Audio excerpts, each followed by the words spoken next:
Did you know, Mark, your credit card points and miles can lose value to inflation? Credit card companies often reduce the redemption value of your points and miles. Now imagine a credit card with rewards that can grow in value. That's right. With the Gemini credit card, you can earn Bitcoin or one of over 50 other cryptos instantly with no annual fee. Every swipe at the store or gas pump earns you instant rewards deposited straight into your account. Plus, sign up now for a $200 Bitcoin bonus to kickstart your rewards. A Bitcoin bonus. That is what I need in my life. So I guess I have to visit Gemini.com/card today. If you're looking to invest in Bitcoin but don't know where to start, the Gemini credit card makes it easy. Issued by WebBank. To qualify for the $200 crypto intro bonus, you must spend $3,000 in your first 90 days. Some exclusions to instant rewards apply. This is not investment advice, and trading crypto involves risk. Check Gemini's website for more details on rates and fees. Own a small biz and need a reliable way to reach new customers? Try TikTok for Business. We've generated over 100,000 leads, which has converted into over 40,000 sales for our pet insurance policies. I am the CEO of Spot Pet Insurance. TikTok's Smart Plus AI-powered automation takes the guesswork out of targeting, bidding, and optimizing creative. If I can advertise on TikTok, you can too. Drive more leads and scale your business today with TikTok for Business. Head over to getstarted.tiktok.com/TikTok ads. The final play of the regular season for the final spot in the playoffs. Tyler Luke from 44. Snap good. Holden. The kick is no good. It is wide right. And the Steelers are the champions of the North.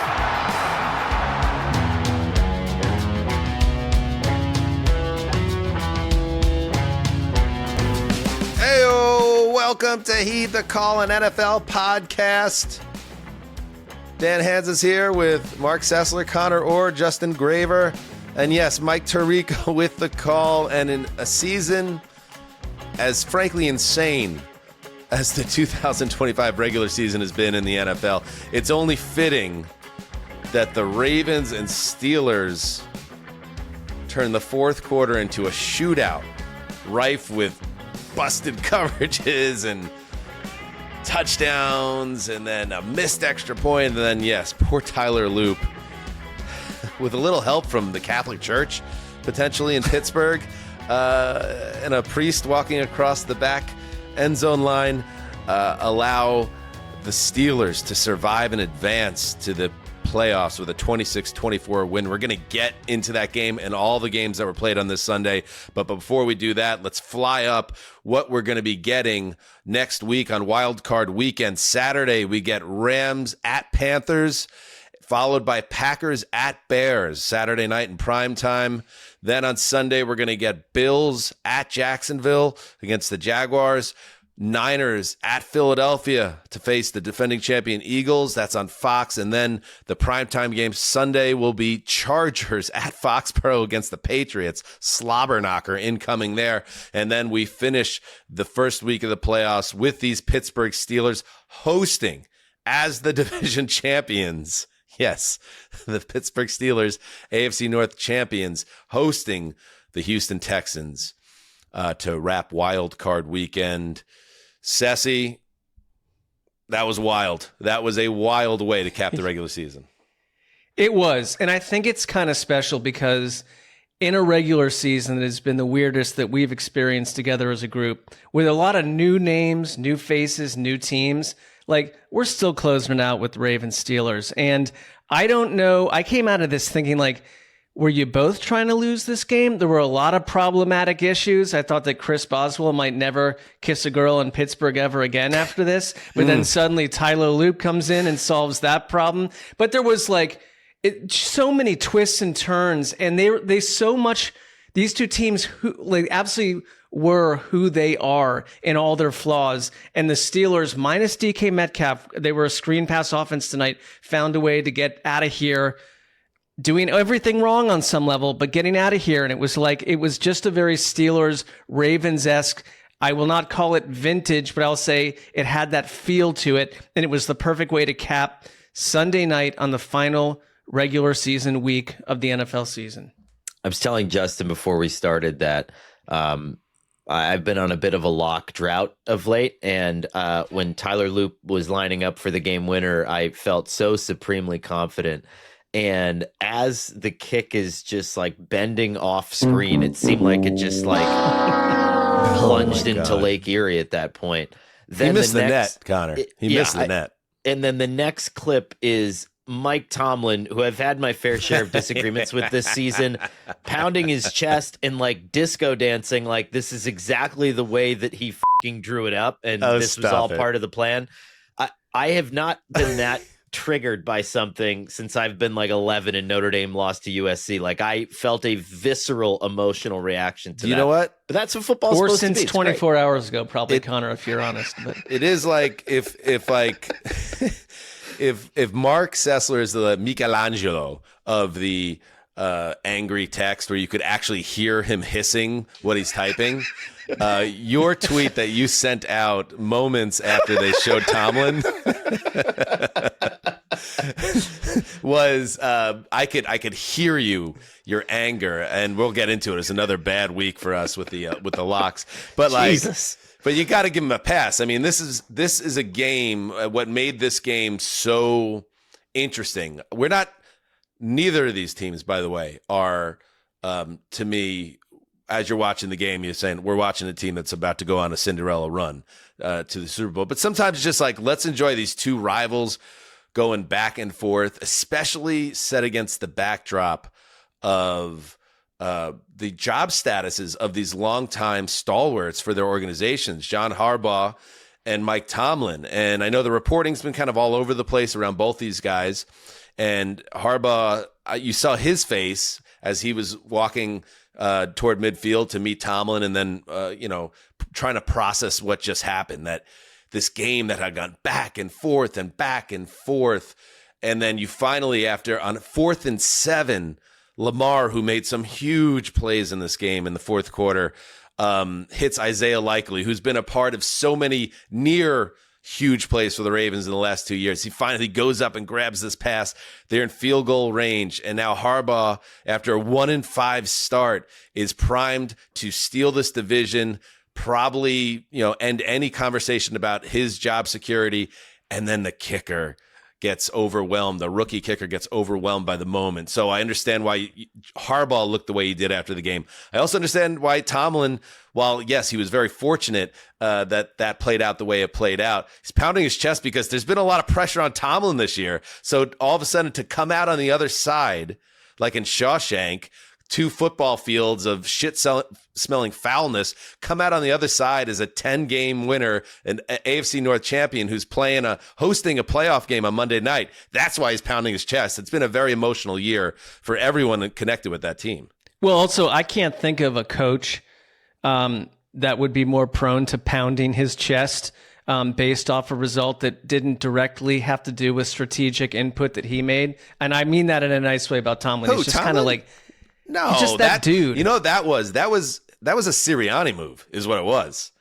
But I like that from Tomlin. Tomlin is one of those guys that will do that. But I would love to know what the emotional state, because you can't be thinking a week ahead or even a day ahead or 2 weeks ahead. But it's like you are fighting for your livelihood, your pride, your job. And then when Zay Flowers is burning up Jalen Ramsey in your secondary, when you didn't expect that to happen late in the game, and then suddenly the game turns out the way it did, and they only gave Derrick Henry 5 second half carries, I believe. It was like stuff just went really off the rails. And Tomlin coming out of that pounding the chest to me is just saying, I survived all of this. You've been talking about me for 2 months and I survived. And Tomlin to me is that guy. And of the two, I mean, I don't know what's going to happen with either of these people, but to me, Tomlin is just no matter what happens to me, I'll be okay. Yeah, this feels like if you would ask him, and he's not going to talk about it now or maybe ever, but probably was the most emotional season of his career given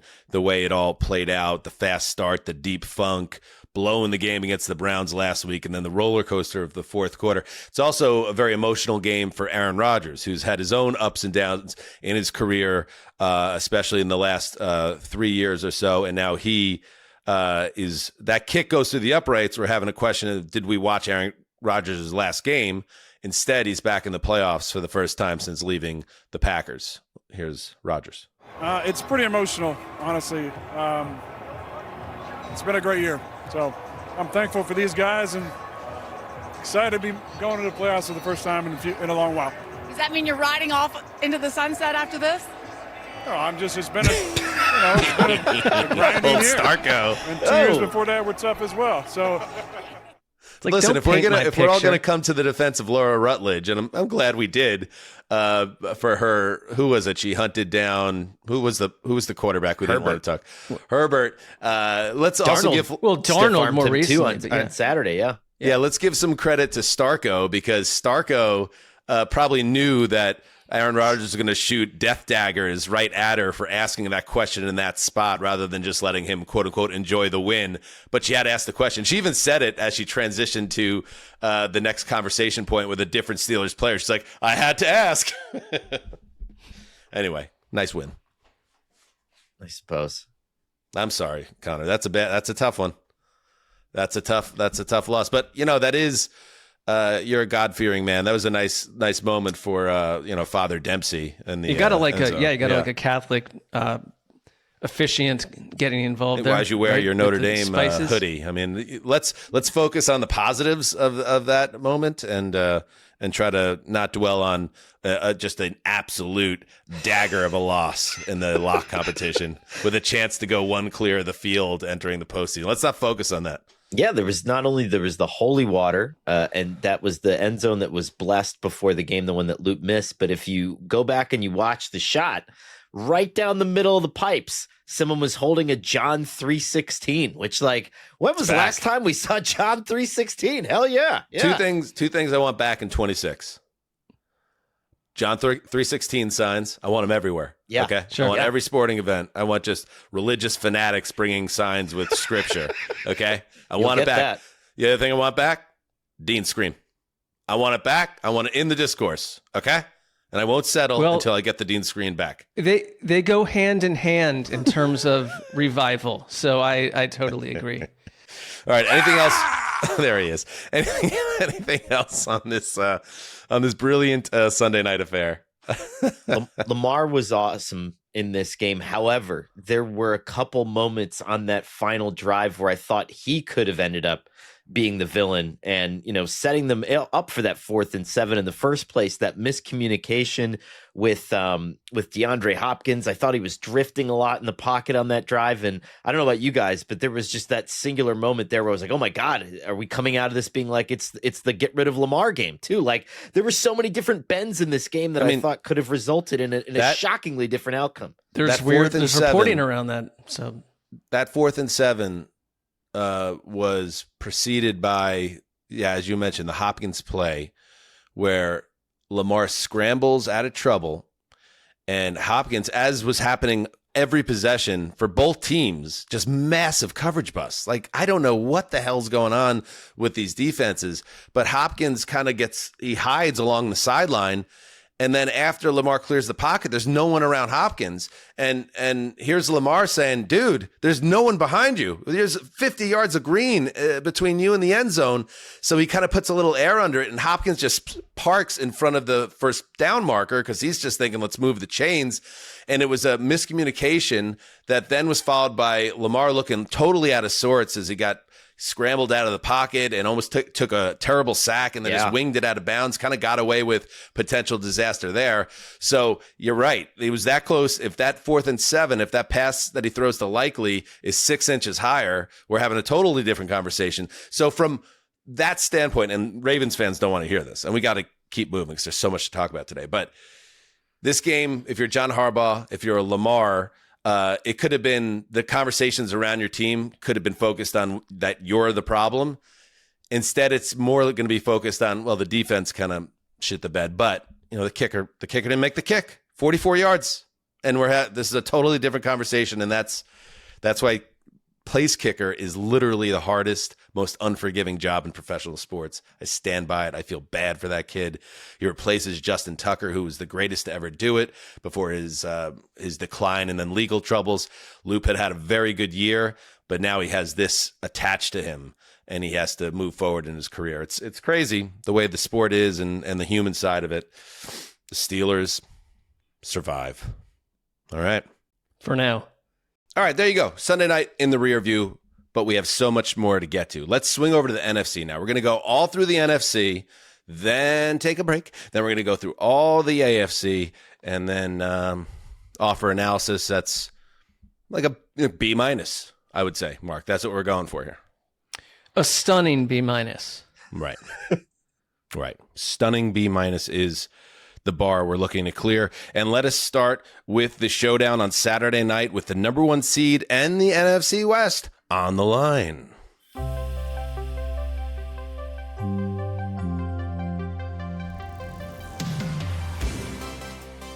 I can't figure out this league. It makes me look like a dumbass every week. Listen, the 49ers came into the Saturday game against the Seahawks with a lot going for them.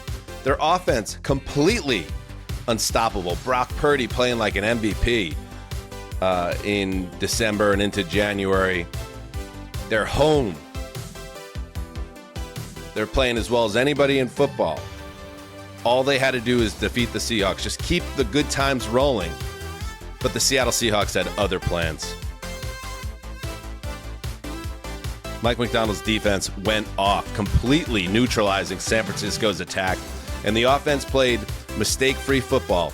And when you combine defense at that level with a clean, if not overwhelming operation on the offense, the Seahawks are going to win a lot of games, maybe even the last game in February. Final here, 13-3. And indeed, Seattle wins its first NFC West title since 2020 and are just 2 home wins away from getting back to Levi's Stadium for Super Bowl 60. It was that big a game, Conor Orr, because not only does the Seahawks have that great path to get to the biggest game, San Francisco, which was already beat up, has to get on a plane and travel and play next week.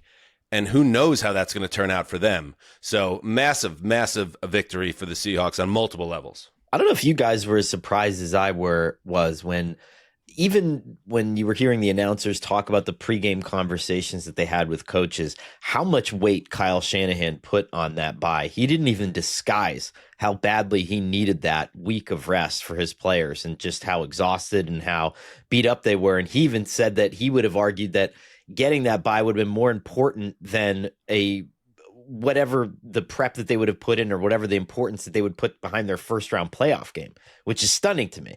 But it shows you just how much they threw at Mike Macdonald and that team and how great Mike Macdonald was last night at just shutting it down. I mean, this is just a spectacular performance. I think he locked up Coach of the Year in my mind. I mean, he had guys like Reek Woolen playing the best that he's played all season, like just all these forces combining to just shut down the 49ers. And what a game. Yeah, I thought it was such a confirmation of what the Seahawks have built over 2 years, where they're a very complete team.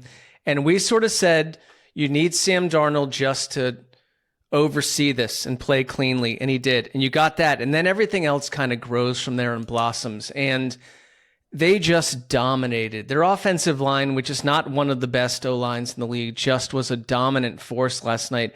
And it really hurt the Niners, who have always been on the fringe injury-wise, right? Like D. Winters, Tatum Bethune, Luke Gifford are all out at linebacker, and you've got like a guy that was on a practice squad situation there trying to stop this running attack, and Seattle starts to run the ball the way they did. And I like, for me, you know what I like. And that final drive for Seattle, I know it was a missed field goal, but it was like 16 plays, like 80 something yards, and like eating up the clock and forcing the Niners out of their timeouts. This is the one defense, this is the one coach that I think can spell the Shanahan offense to some degree, and we saw it last night. Look at his numbers in Santa Clara. So since Mike Macdonald took over as the head coach of the Seahawks, he's 3-0 in that stadium. In those 3 games against the 49ers, he has allowed 13 points per game, and Brock Purdy has a 1-6 touchdown to interception ratio. That's in Santa Clara. That's insane. And so, yeah, you could look at that and say, well, this isn't a surprise. And certainly people like Justin and I, who went as far to lock up the home 49ers in this game. Uh-oh. Did not quite work out for us, Justin. Could see where you're coming from, though, based on a week ago, right? Well, put it this way. The last time the Seahawks played a huge division game, it was 2 weeks ago. And they were at home against the Rams, another team with a loaded offense led by a genius mastermind calling plays. And they won that game dramatically. It actually changed the trajectory of the NFC because that allowed them to be in this situation. And, of course, now they have the number 1 seed.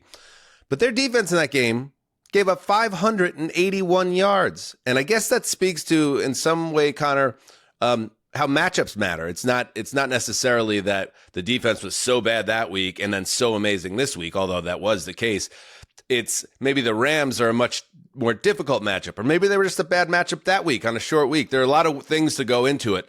But as much as I respected Seattle going into this game, I just thought that San Francisco was playing at such a high level offensively that you were going to put Sam Darnold in a position where he would have to make plays and throw the ball. And that is what really stunned me about this game and why I was left scratching my head when it was over, that the Niners could never get it going. Now, Trent Williams didn't play.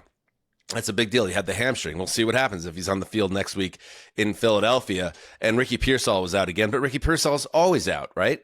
But what exactly did you see, Connor, in this game that made San Francisco's offense so uncomfortable? Because Purdy, it wasn't like he was sacked 9 times in the game. You could just say, oh, yeah, he never had a chance. But he was never comfortable. He was skittish, and very rarely were they able to put together any semblance of rhythm.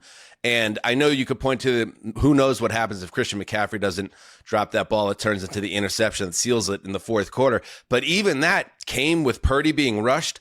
A defender gets his hands up, it kind of tips off his hands. The pass is a little behind McCaffrey. And then when CMC can't pull it in, right there is the Seattle defender there to squeeze it and essentially end the game. So I just thought it was like a perfect game on so many levels by Seattle, and kind of hard to believe considering what the Niners had been doing.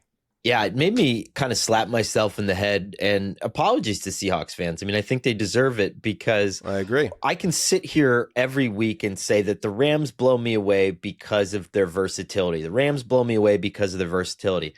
What Seattle was in possession of, we saw every week, and it was just laid out in front of us. And it's that ability to play every kind of style of defense from nickel. And no other team can do that. Most teams have to stop the run and base, and then they stop the pass in nickel or dime or in one of their kind of their lighter packages.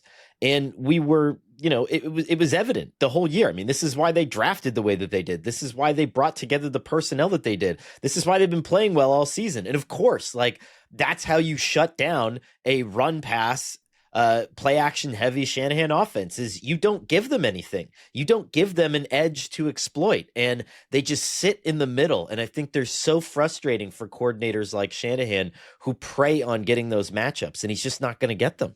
If they're going to play this way on defense, and they have consistently, but then also because I think what has been hot and cold for periods of the season, Kenneth Walker, Zach Charbonnet to run the ball. I thought of Charbonnet especially. I know Kenneth Walker also devastated them on that 3rd and 17 scenario that could have really changed the game. And he runs for 19, and you see, John Lynch up in the booth going crazy because he knows the whole situation's changed.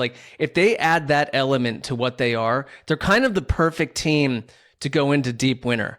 You've got a stifling defense, a pounding running game, and if you can keep the quarterback without mistakes. And that's the other part, Dan. Sam Darnold, I thought he wasn't perfect. There was one throw, I thought, a couple throws where I was you got to hit that dude. But so what? He didn't make huge mistakes last night. And we were asking even on Thursday, are we going to get that next chapter in the Sam Darnold melts down book? And we didn't. He was clean, and this team compliments him when he's clean. Yeah, the team covered him. I thought that the team, absolutely the way other great defenses in NFL history. I'm not saying Darnold is like a Trent Dilfer or pick your quarterback who was late period Peyton Manning on the 2015 Broncos. I'm not saying he's that guy, but when you can cover your quarterback like this and put him in a situation where you don't have to put the game on his shoulders, I thought that put them in a very, very, very comfortable place. He was 20 of 26, 198 yards. He averaged over 7.5 yards at attempt. He was sacked just twice. He didn't throw a touchdown, but didn't throw an interception either. And in general, didn't have that meltdown game that you worried about. So I give it up to Darnold. I thought it was interesting after the game. Jackson Smith-Njigba, who's been obviously Darnold's guy all year, said after the game, everybody's been talking shit. Everybody. Let me tell you something. Sam led us today. He was everything that we needed. It was awesome to be out there with him. I play for my teammates, and I love playing for 14. And I think that's a great quote. I think it tells you so much about the locker room and what they think about the quarterback. And I think that this Seattle team, if they play this style of football where the defense leads the way and the running game does its damage, and then Darnold is just asked to make plays when necessary, no one's beating them. If they could play this style of football, they are the best team in football. Now, whether you could do that 3 more times remains to be seen, but that's what I took out of the game more than anything else, that the Seahawks in this style of game are the best team in football. And on the other side, the 49ers, I think they could be in a lot of trouble. I mean, you go across the country now to Philadelphia to play the defending champion in their building, and not only you beat up, we saw the same thing. Connor, you talked about it on the preview show.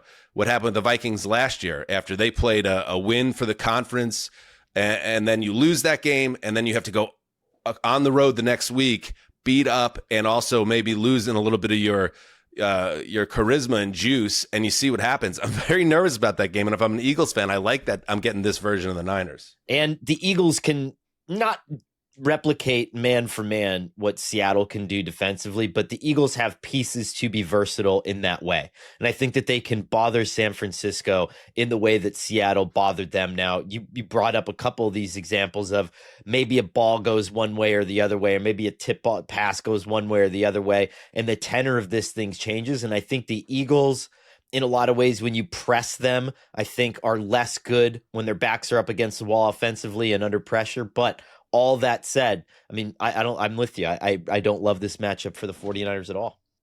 But one thing, because like 40 hours ago, we saw the Niners have finally have arrived, and they're a juggernaut, and they're going to go dominate. Like, I think if we get too strong in an anti-Niners sentiment in any scenario, like, they're going to surprise us again. It's Kyle Shanahan. Like, maybe I'll wait maybe and lock see. him up next week, Mark, if you feel that way. Whatever I lock up will be a death knell for the civilians from that city. All right, we'll have plenty of time to preview that game. But yes, San Francisco gets on a plane, and hopefully they get Trent Williams back and Ricky Pearsall on the field, and you get the best version of them against the defending champions. All right, couple more things from that game. I think this was after the interception. Who had the interception? Was it? It was Boye Mafe tipped it. Drake Thomas had the pick, and then they did a cut to our boy John Schneider in the luxury box, and we saw this. I mean, he's a monster. I mean, for the audio audience, we've all been there. Please, this is a pit stain at the highest levels. And I just hope that he had a change of shirt for his media availability afterwards. You know what I just got to say about this too? I've been there, and I guarantee this is the situation. You probably either had a sport coat or an A jacket. Yeah. I'll get you. Or an A jacket that you went into this day with, and then it just got too hot in there, and you had to lose it. You know, you couldn't stick with the jacket. But it's a bad move, Connor, because see, what am I wearing right here, right? No one knows what's happening down here. Nobody knows. Right, and like you the can't GM take it off of the on Seahawks, public television.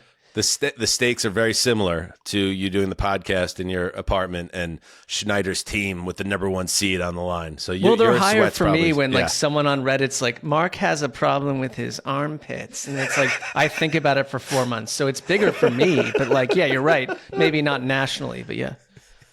And finally, here's George Kittle, who was asked about the Seattle Seahawks smoking cigars in the locker room after the game. I think that's a fire code violation, by the way. Bad boys. Celebrating in their locker room, smoking cigars and dancing. Cool. Do you take offense to it, or you just say you take your medicine because of what they did? I would do the same shit. Yeah, I mean, what? They won the division. They got the 1 seed. They won in a rival stadium. Good for them. Yeah, thank you. Nice try with your leading question, Dick. Right. I mean, could you imagine them all huddling outside of the stadium into like a little tented smoking area for them to be like, well, it's not our stadium, so we better make sure Let's it's show nice some and clean." respect. Yeah. All right, let's hit the other Saturday game. This one also had huge implications in, well, I mean, it ended up not fucking mattering, but that's beside the fact. All right, let's get to it, to Tampa. Yes, the stakes were clear, but also annoyingly murky. Panthers, Bucks. Panthers had a 1-game lead. They win, they clinch the South, and they're in the playoffs as division champions. The Bucks win. They are alive. They both finish at 8-9, the two teams, and then the Bucks simply need the red-hot Saints to upend the Falcons. The Bucks did their job. Baker Mayfield threw a touchdown pass to Cade Otton. Chase McLaughlin kicked 3 field goals. And the Bucks stayed alive with a 16-14 win over the Panthers on a very rainy, ugly afternoon in Florida. In general, I mean, I thought the stakes of the San Francisco-Seattle game made it great theater, but I was a little let down by the game, to be honest with you. Thought it would be, not just because I locked up the team that lost, but I just thought it would be a little more back and forth, and then we get 13-3. Even this game, 16-14, like buyer beware, not the most exciting game I've watched, and I thought it was fitting for these two teams when it was over, thinking to yourself, one of these teams is playing next week? Doesn't seem right. But the Panthers will move on because, as I said, the other game decided it in the NFC South, and we'll get to it. I just thought while watching this, like basically for the entire second half, I was trying to come up with a solution for what should happen if you have a sub 500 team that's going to make the playoffs. And the only thing that I could think of is, if that's the case, if you know that the team that's going to represent your division is going to finish sub 500, I think that the final 4 weeks of the season have to end up culminating in a play-in tournament with your entire division. Because at this point, I just want the hottest team. Like, I want a team that's going to be fun and interesting and not any of these teams. And when I saw the rainstorm, I was like, great, Carolina, this is their brand of football. They're going to come in and they're going to mow down Tampa, and then they're going to play really good defense. Like, nobody did anything that they were supposed to do, or resembled a playoff team in any way, shape, or form. Call it bad luck, call it like general NFL greed. But this was just such a bad look for the league, I thought. Yeah. And I understand what they did and why they did it, right? Because you have to peel off some games and feed all these mouths. So you give ESPN both these games, but especially with this game, what you have is a situation where Carolina doesn't take care of their business.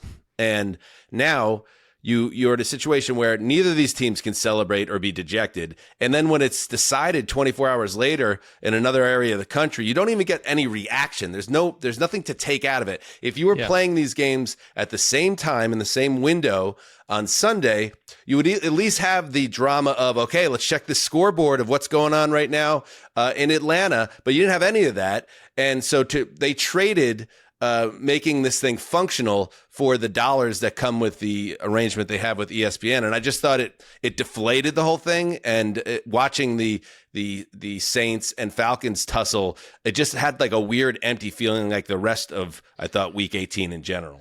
The NFL, if anything, they can argue for themselves that they create good storytelling, right? Whether we like how the story ends or who the characters are, that's different. But like, this was faulty plot lining. Like, what happened yesterday should have been a crescendo for, we get it's a bad Bucs team that's faded down the stretch, but they kind of did everything that you would have asked. Mike Evans steps up. Levante David steps up in a big moment. Baker Mayfield has a big moment. Like, the coach is like crooning the team inside the locker room after, and then 24 hours later, it is a meaningless footnote on a very disappointing season. But then it also makes us look at the Panthers in a lesser way too. So it was just like a scheduling tick that, it was a rare scheduling tick that did not work out.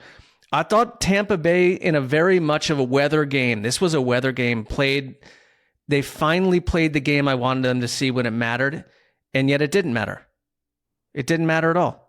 Yeah, I didn't even come out of the game feeling anything. I like watching the Bucs. It was well, you were texting us, and I could tell it did not affect you highly. Well, yeah, I mean, you texted us that you woke up thinking the Bucs were going to the Super Bowl or something, but and we saw what happened.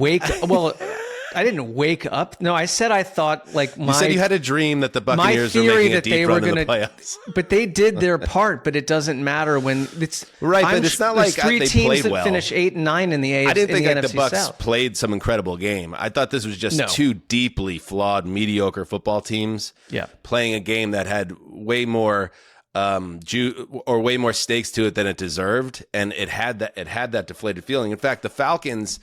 And we'll get to the Falcons, but they were eliminated from postseason contention December 7th, and they ended up tied for the division. So what does that tell you? Yeah. It tells you this is one of the weird, most odious divisions in a long time, and it's unfortunate that we have to watch the Panthers next week, and I hope they are quickly dispatched from the playoffs as they deserve to be, but maybe the football gods have such a sense of humor that something crazy will happen. I just don't see it, because the other thing to take out of this was a game that felt like it was played for the division, but then the team that lost ends up winning the division, and so you're left thinking to yourself, like, man, what is the Bryce Young experience now that we are 3 years in? Is he the new Dalton line? Is that what we're talking about here? Like, where is this team right now on their development scale? We'll have time to talk about them some more, unfortunately, but this just seems to be a deeply, deeply middle of the road football team that season will continue. It fits that Dalton is his backup. I mean, it's very poetic. I'll push back in the sense that this is only Dave Canales' second year. And last year, he inherited a disaster of a situation. And on one hand, it's like, I think if this were taking place in another division and kind of out of the general suck of this, and it's almost weird that I feel like in a way we're a little bit harder on the Panthers because they're representing the NFC South in the playoffs, if that makes any sense. I think if they had just had a nice 8 or 9 win season and they weren't going to bother us when the big boy games are on, we'd be like, you know what? That was a nice year too from Dave Canales. And I back up what I said. I really do think he should have been in Coach of the Year consideration, even though this is a crowded field. And that was a really bad football team. That was one of the worst defenses in NFL history last year. And they took a wide receiver with the first overall pick. It's not like they changed the defense in one offseason. They just got better because of coaching, right? In my defense, or in counter to your point, none of this was a takedown of Canales. Sure. I think I think they're on the right path in that department. Right. I think there are conversations that have to be had at many of the other key positions, including the most important position. Anything else on this game, boys? I was trying to find, I've been going through Pro Football Reference, another division where, and the record would be bad typically, 3 teams finish they all finished 8 and 9. 3 teams finish with identical records. I'm still searching. There are obviously examples of 3 playoff teams or 3 total trash bags, but 3 8 and 9 teams like this, I think may be a first, but I'm going to continue to. And if you are curious, yes, they all finished 8 and 9. Carolina wins the division because of a 3-1 record against the other 2 teams, including sweeping the Falcons. And don't get me started on the Falcons, who apparently have fired Raheem Morris, and that came as a surprise to many. And we'll get into any firings that happened during the show, or during the show. We're kind of going to hit more on the Monday Black New Horizons Monday program, but. Think about it. The Falcons come all the way back, win all these games down the stretch. They got beat by the Jets last month, and that's what keeps them out of the playoffs. Ultimately, hard to believe. This was also the final game for Gene Deckerhoff. Gene Deckerhoff, the longtime host of the Bucs. So as we close the books on the 2025 Tampa Bay Buccaneers, very disappointing season for them, we say goodbye to Gene. And here is a clip from the great Deckerhoff. And Nesbitt Deckerhoff is going to have a husband for weekends. She hadn't had that luxury for a long time. Yeah, honey, I'm coming home. 60 years, 6 months, and 13 days, and it'll be day 14 tomorrow when I get home. Okay? I love you. Go Bucks, and thank you very much, fans. We have been through a lot. Good things, bad things, 2 Super Bowls, division championships, and Dave, you're the best, my friend. Oh, you too. Take over from here. I appreciate everything you've done for me to help me out. Bucks win, Bucks win, Bucks win. Let's wait and see what happens tomorrow. I mean, they even this up. They screwed Deckerhoff because we couldn't even get a real result. So Deckerhoff signs off not knowing if it's his last game. It's not just. I will say, well, no, I could add another comment, but sometimes when you go, I've talked to coaches, when you go back home to the wife after 40 years of being gone on weekends, got to navigate. It's not the easiest. They're not always. I mean, look at Gene. Gene is going to be a dream. Absolutely. In his garden, who knows? He'll be tending garden. And we'll find out if Todd Bowles survives this now that Tampa Bay season ends outside of the postseason. All right, let's get to that game that decided things.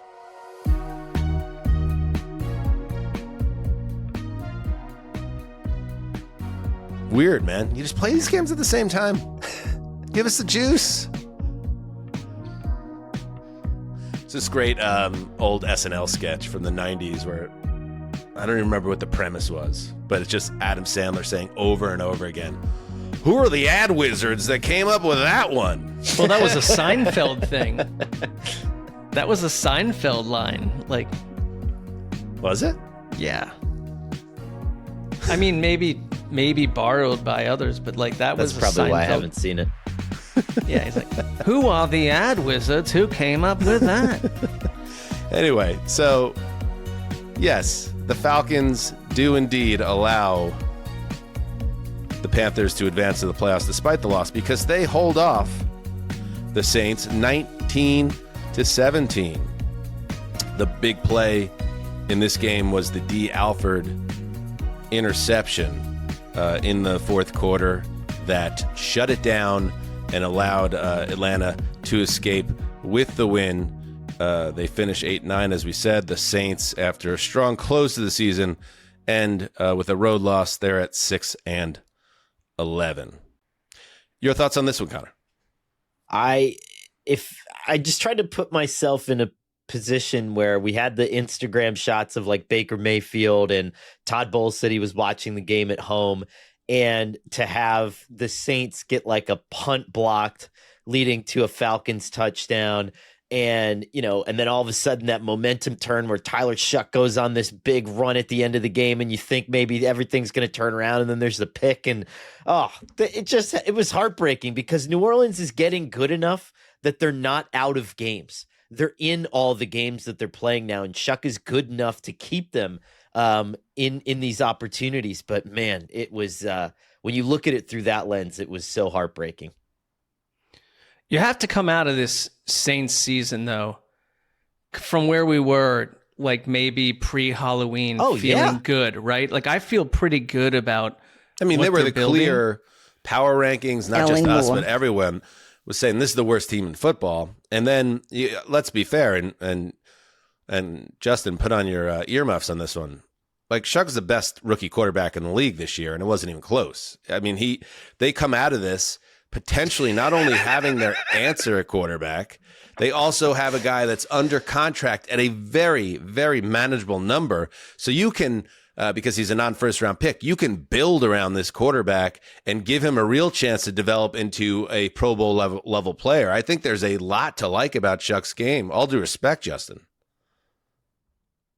I mean, by far is a stretch. Cam Ward looked like, you have to watch the tape. The numbers aren't going to tell the story on this one, but okay. I'd love to see Cam Ward with Ellen Moore. Yeah, if you could just set him up with the New Orleans Saints. Ellen Moore. Well, a good play caller and a wide receiver one would be at least a nice start. Okay. Good counter, Justin, but my point stands. Thoughts, Mark? 26-year-old. He's like a veteran already. Zero star, the Tyler Shuck story. Hey, Tyler Shuck looks good. I'm not trying to take anything away from him, but like saying all-star. by far the best. I think he is going to win Offensive Rookie of the Year, though. Okay. Thank you for backing my point there.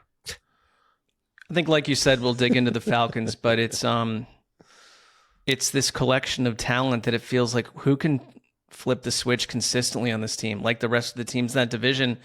it's week after week if you don't know what you're going to get. And even today, I found it concerning for the Bucs that or for everyone involved, that Kirk Cousins woke up ill.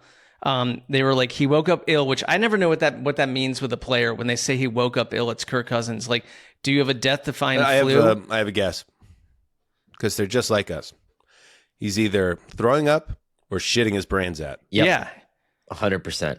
And 12 seconds into the game, I just looked down on my screen with the quad box that I have here, and Cam Jordan is destroying him. And I thought this could be good for Tampa Bay, but it ultimately was not. So here's the thing. And after the game, Drake London had some strong comments, including, "I want Ra back with all my heart, Raheem Morris." He's not going to be back. And I find this a little bit interesting, Connor, that Falcons not only can Raheem Morris, but also general manager Terry Fontenot, after 2 straight, obviously disappointing seasons.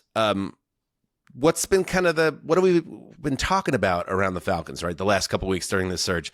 Wow, this is a really good roster. They just got to put it together and maybe get a little more consistency, obviously, in health from the quarterback position, which they haven't had in either of these 2 years. So losing the GM, yes, I guess it keeps you in line. And again, we'll get into this more, but I'm just curious your thoughts. Were you surprised that both of them went here, or did you kind of expect that if this happened? So when I was doing my final sort of run-throughs with people around the league, everybody seemed to be in agreement that Fontenot was going to go, but that Raheem Morris had kind of waged a campaign to possibly save himself. And I think that registered as something of a surprise for those of us who track the industry as closely as we do. But I think it is either one of two things. One, Atlanta had a guy, maybe somebody that popped during their the last time, not Bill Belichick, who they might be interested in this time around. Or I think that they probably just realized the difficulty in building a team with a mismatched GM, because Fontenot did inherit Raheem because he was with Art Smith before that. 2 very different coaches, 2 very different styles. And I think especially when you have that Matt Ryan and you have the search firm in there, they're always going to recommend a clean sweep, right? And having a new GM come in with a new coach. And so I think that's what ultimately. And this Sportology, Arthur Blank adjacent search firm has helped him with his soccer teams, and the Matt Ryan of it all. It just suggests flush out everyone. But I would argue that for all their issues, the Falcons under Fontenot have drafted good players, and that's why we look at this team that way. That's what I'm saying. That's why I'm wondering if this was the right move. And I also wonder if we're 18 months clear now about roughly 18 months clear of the decision to sign Kirk Cousins to that massive contract and then draft Michael Penix in the first round a month later or whatever it was.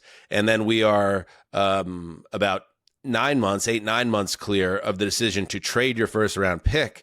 So whoever the new GM is, congratulations, the Rams are taking your spot in the first round. Now you could argue that the Falcons, their pass rush as an example, got a lot better this year, and that's what they nearly set their franchise record for sacks. Right. But at the end of the day, not having that first round asset was widely ridiculed at the time as being an overpay. And after another playoff free season, they don't have a first round pick to build upon. You could look at these as both bad misses. This is a team that reminds me a lot of the Jaguars, perhaps without the prestige of the quarterback and the expectations of the quarterback. But Trent Baalke put together this roster, first with Urban Meyer and then after that with Doug Peterson, where there's all these really good players. And we're like, God, Devin Lloyd's good and Trevor Lawrence is good. And, Brian Thomas is good. And all these players are good, but we got to fire the GM. And now Trent Baalke was hard to work with and he was a difficult character. And I think,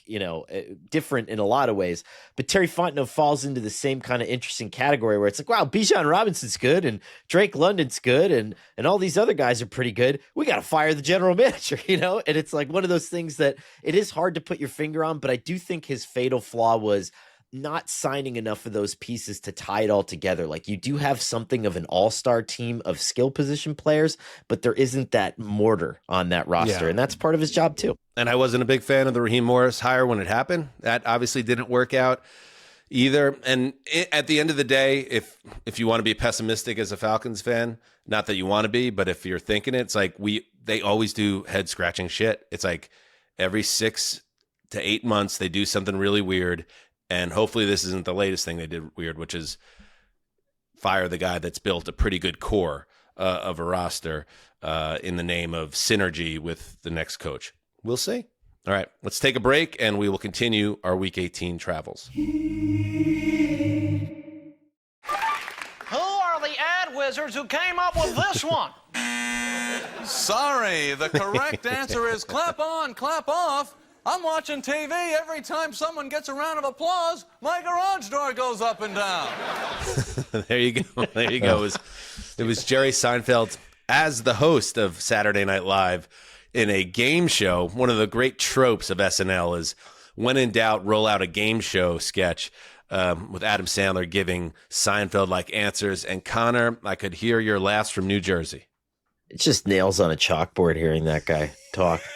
My God. This is one of the earliest Connor podcast hot takes that we have, is that you found Seinfeld to I do feel like, though, brick. my overarching take was that Larry David is hilarious and was the only reason that show is funny. And he has gone on to produce an even funnier show without Seinfeld, and I think is proven to be the creative engine behind that show, whereas Seinfeld has gone on to produce a shitty children's movie and a Netflix thing about how cool his cars are that no one gives a fuck about. So, I mean... Well, that's not a bad show, but okay. And also you presuppose that Larry David was solely responsible for the success of Seinfeld, which is a silly thing to say, but we can't... we don't have time to really litigate this right now. That's why I like dropping these things and then walking away, because I know that there's no time to disprove everything. I'm sure you've had some joy, is that he has lost a lot of... in the cultural discourse for some views on some world situations and other things. Seinfeld takes a lot of heat now in different corners of the internet, which I imagine you would take some joy out of that, at least. Didn't he have like a 16-year-old girlfriend too? Well, no, he married like, I believe it was. I don't think he ever married 17. Shoshana Lowenstein. I don't think he did, actually. You guys go on. I'll look that up, because I think he did. He was 38, which I am now. And she was 17, which if I tried to do that today. But you know what's funny? Like, maybe not funny, but they would be on the cover of People magazine, and it would be like, oh, the funniest couple in Hollywood. It's like, uh-oh. You are correct. He had a 4-year relationship with her. And right. Connor, I understand that that's going to draw a lot of judgment and blame in your household. I don't agree with it either, but it's like... Oh, she wasn't his exact age. What are we doing over here? No. Please. A lot of these things tend to reflect back on Sessler's own situation, it seems. There's such a difference. Why isn't she older than me and has a doctorate? Like what? All right, let's go. Focus up. All right, before we get to the rest of the games... That's us cutting Connor off on his point, like before he wanted to. I feel like this would be a perfect time for the last time, the Marc Sessler theme of the week. Hit it, Mark. Absolutely. Let's Week go. 18. Here it is. Week 18 theme of the week is, Justin, leaving grandma's house for the strip club. With Shoshana Lowenstein. Leaving grandma's house for the strip club. All right. Well, I would say, I'm going to try to piece this together, Connor. The grandma's house is the regular season. The strip club is, at least for a Sessler type, is this wonderful place for adventure and the unknown that represents the playoffs. What do you think, Connor?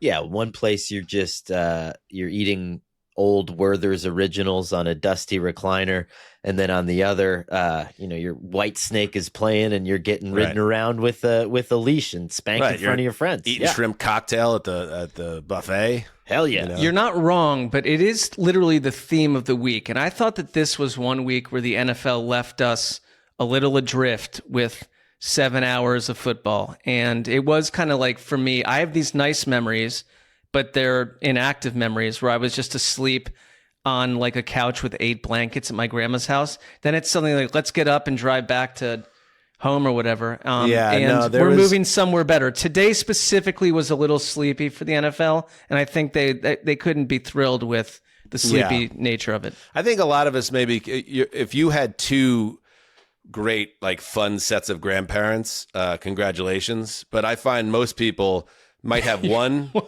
grandparent set that's like, oh, it'd be fun going over to that grandma's house. And then the other one's like, woof, this is going to be another rough Easter. You know what I mean? Like, so we were at the other one. We were at the Easter grandparents' house this Sunday. Okay. All right. I buy into that. All right. I feel like I hit maybe a single or a double there at best. I don't see a lot of enthusiasm there, but like it's how what I it felt. was. I liked it. It was like a ground ball in the hole between shortstop and third. It got underneath the shortstop's glove, and the announcer was like, "I don't know. We're going to see what the official scorer does with that one." And because it was the home team hit the ball, they gave him a hit. So it is a hit. Could have won either way. I'll be hearing about it later, no doubt about it. So. All right, let's roll through these games and anything else in terms of news around these teams we'll hit as well. Start in Chicago at Soldier Field, where the Bears are closing out their regular season ahead of their return to the playoffs, and the Lions, still hard to believe, we're playing out the string. Give them the Stevie Nicks treatment. Feels strong, but listen, you're going to find out there's not a lot of great hammer droppers in this one. Jared Goff led 5 scoring drives, and Jake Bates, after another crazy fourth quarter by the Chicago Bears, it seems like an every week thing this year, where they score 16 unanswered points to wipe out a 16-0 deficit. They can't get the last stop, and Jake Bates pipes one from 42 as time expired, so the Lions survive. They win 19-16. I kind of like the move that you saw at the end of this game, Justin, where, of course, the Lions are deeply disappointed by how the season turned out, but just a great celebration with Jake Bates jumping up and down, pumping his fists like they just won a playoff game, everybody gathering around him. The season's over. The game means nothing, but the Lions won their final game. They finished with the winning record, and it's a nice show of sportsmanship that, this team, they wanted to go out strong, and they did. Yeah, and I expected that that's how the Lions would come out and play in this game, because that's what Dan Campbell, we heard him talk all last week about how bummed he was to not be in the playoffs this year. And I thought they would come out with that fire and take it out on a division opponent who's playing to secure the 2 seed. But I thought the Lions would play like this. They played like a team that maybe in another universe where division winners don't go to the playoffs, they take Carolina's spot and would give us a better game next weekend. That's not how it works, though. I enjoyed watching the Lions play like the Lions, even if their red zone offense couldn't find the end zone very often. This was a fun back and forth game in the fourth quarter. It was a snoozer for 3 quarters, but that's sort of just Chicago Bears football this season, I guess. Yeah, the Bears will host the Green Bay Packers, as we said at the top of the show, in the wild card game next weekend. Yes. So the Bears, this isn't the way you necessarily want to go into the postseason, losing 16-0 in the fourth quarter, but they did turn it on. And I really thought they were going to go down and win this game, because you mentioned they couldn't get the last stop. They couldn't get the last stop, but the second to last stop they did get when Kevin Byard picks off Jared Goff on a 3rd and 20 heave, that you're wondering why the Lions don't just want to try to settle for 3 points there and take a lead that late in the game.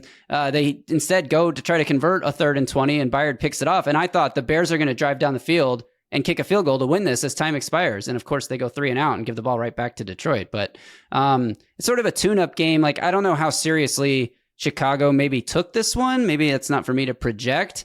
Luther Burden wasn't involved until the fourth quarter, and he's been great for the last month or so. And then he as soon as he gets involved, the Bears offense wakes up. They convert 2 2-point conversions to get back into the game, but just can't do enough to come away with a win. If you're Ben Johnson, though, wouldn't you kind of want, and this is going to sound ridiculous and I'll probably piss off Packers fans, but wouldn't you want Green Bay? Because I think that there's a lot of advantages to this. You've already seen the team twice. You've been in the division.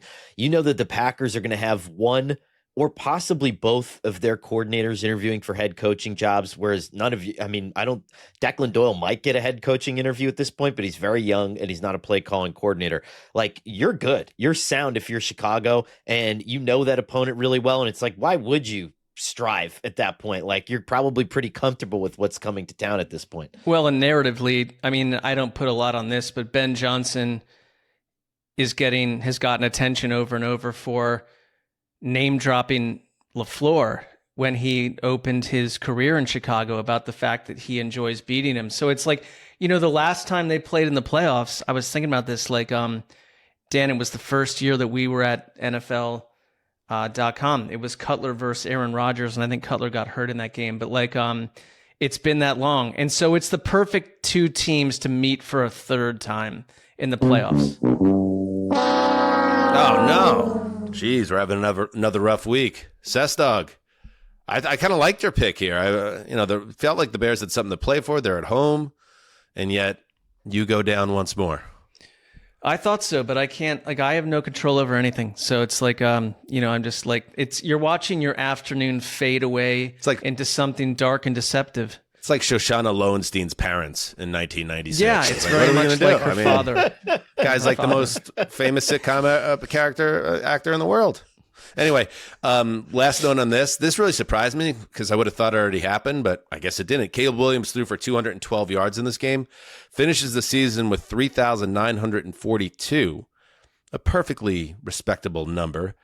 It surpassed Eric Kramer's franchise mark of 3,838 yards passing in 1995. But yes, the Bears remain the only team in NFL history without a 4,000-yard passer. So we'll have to wait another year. It don't matter. The Bears are playing playoff football next week, and we'll be all over that. And yet, with that loss, the Bears clinched the number 2 seed. Why?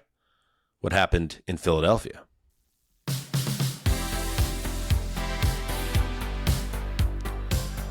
For the Eagles, it was another opportunity for a tune-up against a lesser opponent down the stretch. And coming off one of their best wins of the season against the Bills. And yet, in a game in which Jalen Hurts and other starters did not play, they were unable to finish out the regular season the way they wanted to. The Washington Commanders come back with 14 unanswered points in the fourth quarter to win 24-17 as the Eagles' second stringers could not get it done. And as a result, the Eagles will open the playoffs at home next weekend against the Niners. So that is a frustrating loss, but the Eagles fall in one spot to number 3 seed is not the end of the world. And it's also, you could make the case, Mark, like we just talked about at the top of the show or earlier in the show, with the Niners, the state they're in right now, coming off that emotional and physically difficult loss to the Seahawks, maybe not the worst opponent to get. So you just play the team in front of you, and it will be the Niners at home for the defending champions. Yeah, it feels like this is the month where a number of coaches, whether verbally or non-verbally, sort of just said, I'm not worried about seeding. Like, we're just going to go do what we need to do. I mean, this was hardcore late August football to me visually. It was Josh Johnson, who I believe won his second game in 16 years as a starter. Whoa. It's a weird stat.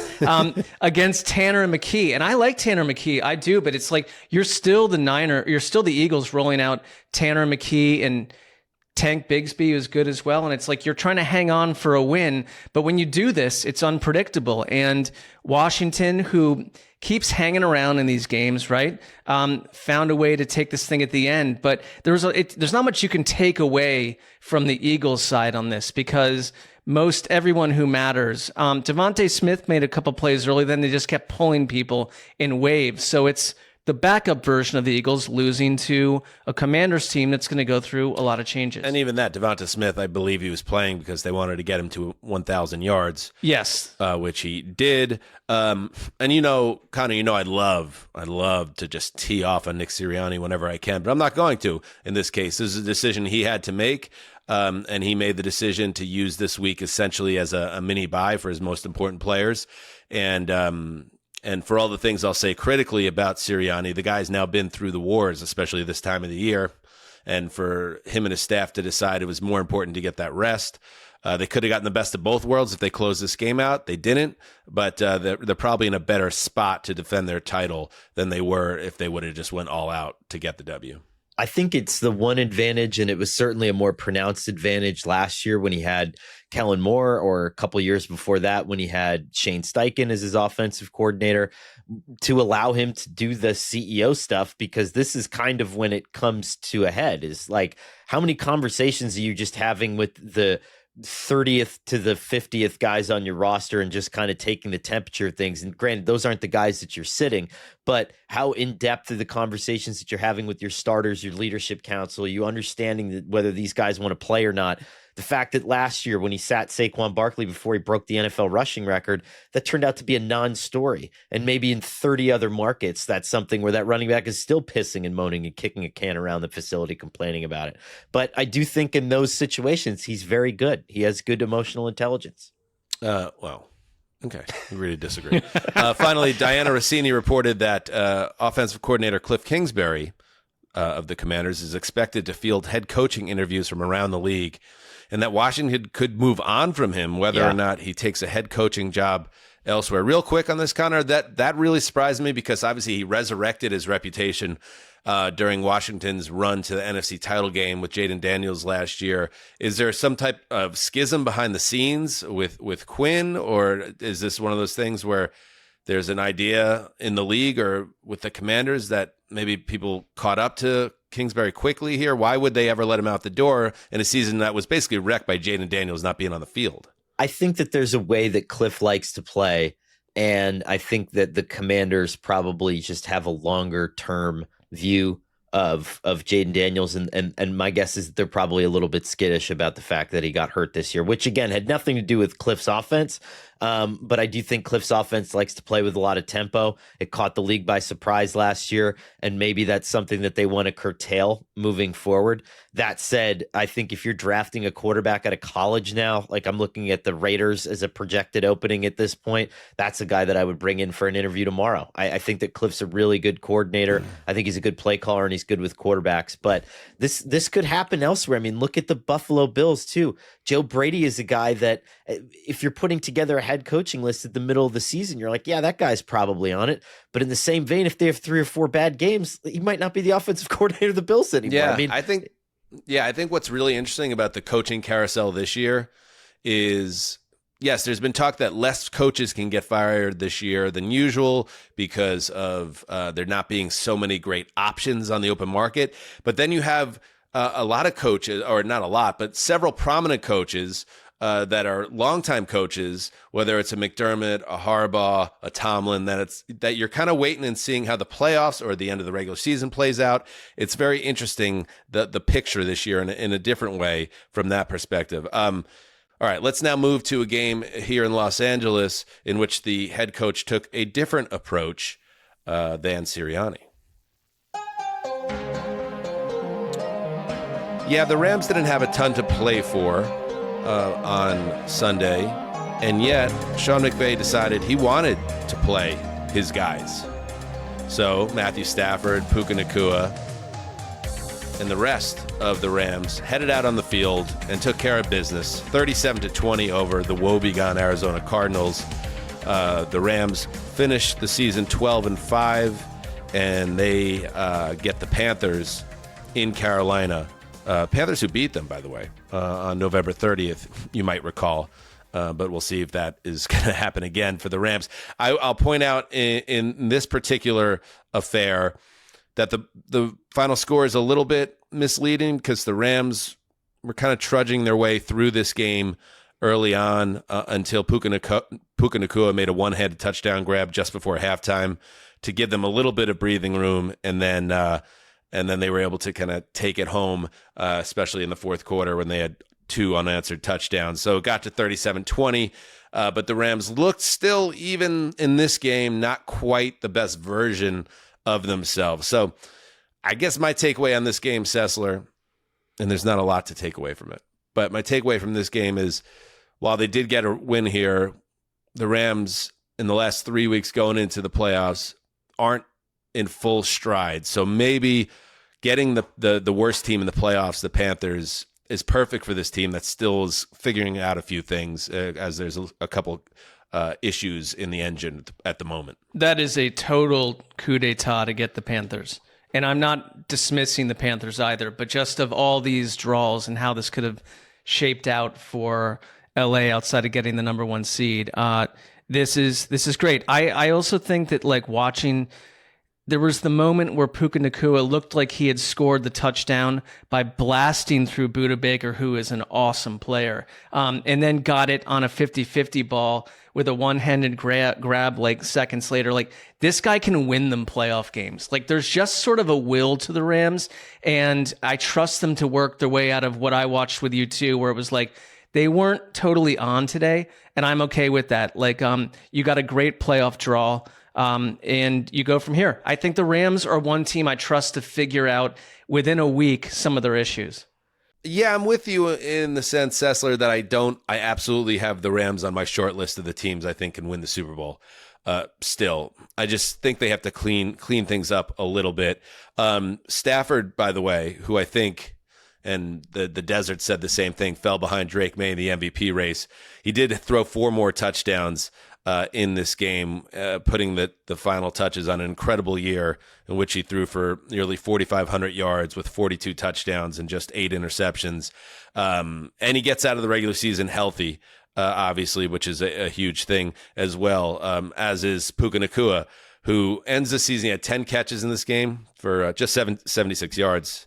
But yes, a touchdown, as I remarked as well. He ends the season with 129 catches, and he is locked and loaded to be a major difference maker for the Rams. Along those same lines, Trey McBride, who was tied with Nacua for the NFL leading catches going into this game at 119, he finishes with 7. So Trey McBride finished with 126 catches this season, guys. That's one of the greatest seasons in the history of the position.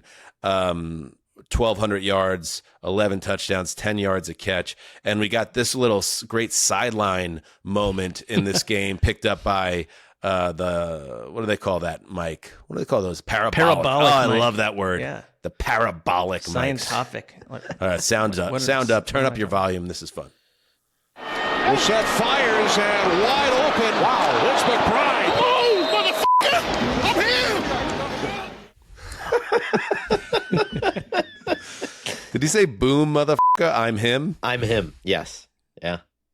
After leaping over that same defender, if I recall it visually. He is unbelievable. I mean, what a player. Michael Wilson had more big plays in this game. Marvin Harrison Jr. In street clothes in this game. We'll get to the Cardinals. Rap Sheet and Pelissero are both reporting the Cardinals are leaning toward keeping Jonathan Gannon. I think that's an incredibly stupid move. I think Gannon is terrible, and he's proven it in these 2 seasons as a guy that's not somebody. But I guess they're going to pin it on Kyler, and they're going to get Kyler out of that building, hell or high water, and let Gannon pick a quarterback. So maybe, Connor, does this one fall under, like the Jets as an example, and other teams where, maybe we'd like to move on, but we don't necessarily see a clear upgrade, so we're going to ride it one more year? Is he kind of in that boat? Well, there's 2 things here. And one, I'm glad that you brought that up. I actually wrote about this before we started taping today, but a lot of people are saying, well, it's just time to stand pat because we don't know if there's no Mike Vrabel out there. That's a bullshit way of thinking. Nobody was doing backflips, including the Seahawks fan base, when they hired Mike McDonald. Do you know why they hired Mike McDonald? Because he beat the Seahawks' ass. John Schneider got obsessed with him, started learning about him, studying him, brought him in and interviewed him and figured out that the guy's a genius. That's what you need to do as a head coach or as an owner or as a GM or as someone in that hiring position. That's what the Jets should be doing right now. It's what the Cardinals should be doing right now. But everyone's sitting there and saying, oh, well, Mike Vrabel's not out there. Do you guys follow football? Do these owners and these people who hire do they follow football? There's a lot of great coordinators, really smart people out there. John Mara had a running list in his desk and still does for head coaches, prospective head coaches that impress him. And I think good owners do that. Good GMs do that. John Mara also could hire the right coach at some stage in the game here. Yeah. Well, John Mara's dealing with a lot right now. Right. Beyond the New York Giants. But it's such an odd perception that you keep hearing, like, oh, there's just not like a home run hire. Like I'll point to, this is you don't want to do the work. That's the right. Like, do the work. This is like someone that's deep into the NFL films archive. But the first season of, I think it was in season Hard Knocks, they did on the Rams. And it was the Jeff Fisher season, the one where he got fired, and they show him, he's holding his poodle, waving goodbye to the team as it's driving off on the bus to their next game after he got let go. And that season ends with this like little bit of a weird looking young guy coming into the one of the conference rooms shortly after being hired, and it was Sean McVay.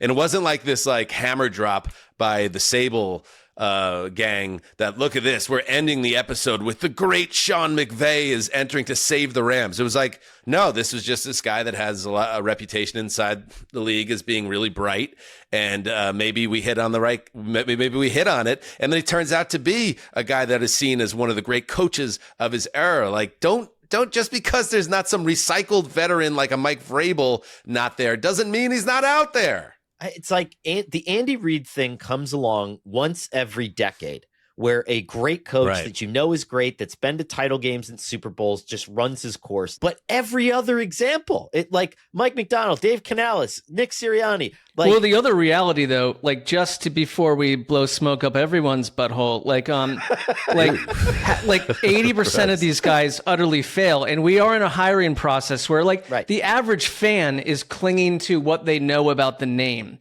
And when you try to tell me like Matt Nagy is the hot coaching candidate, it's like, I don't want to go to that school dance. But that's not what we're talking about. Not necessarily talking about a recycled coach. It's like the idea, but just in names in general. But it's like no one here knows about coaches they've never seen head coach outside of deeper information. Right. I'm sorry, Justin just blew a massive smoke ring out of his nose and mouth as you were landing the plane on that point, Mark. Yeah, can we get an instant replay of that for the audience on YouTube? I'm off screen. Not off our screen. We're dealing with that, but it's not the sexiest. Like, listen, you're cycle. a Browns fan. I'm a Jets fan. I get it because we're so used to the idea that you're going to not find the right guy and hire the wrong guy, or even if you hire the right guy, you'll f it up anyway. But until you actually do the work, it's still, you have to keep looking, just like you have to keep drafting and looking for the quarterback until you find it, and resting. And we'll get to it when we get to the Jets. The idea of resting with a guy that you have a pretty strong feeling is not the guy because you don't see the quote unquote obvious replacement out there in the open market it's a loser mentality. Well, first of all, I'm not debating you on that, but it does feel like you could get to the point where you have someone that has met 22 people on, I don't even know, Match.com. I don't know what sites there are anymore, Tinder, whatever. But and it's like none of this has worked. But let's get geared up to go get number 23. Let's do our research. It's like, no, it's like I am at the point where get it right or you're going to lose me as a human. Like, I'm a little frustrated about my own team, that's all. Yeah, exactly. I was going to say, I'm a little annoyed because they're going to fire a guy that's going to get hired in 1 second by another team and go to the AFC title game. Mark, you have my empathy at the highest levels. I understand your frustration. Sure, We're both I didn't in very need for that to situations. explode right there. But yeah. All right, let's head to Minneapolis for another game that I would imagine the NFL thought was going to have huge stakes in Week 18, but it did not. Ooh, is this the song we like? Is this the one we got into last week? Pretty gravy. I don't know if this was the one we got into. Gravy gave me a look like, what was was last week? We did a show? No, this isn't it. I don't think so. No, this one's good though too. This one slaps. Yeah, turn this up in my headphones.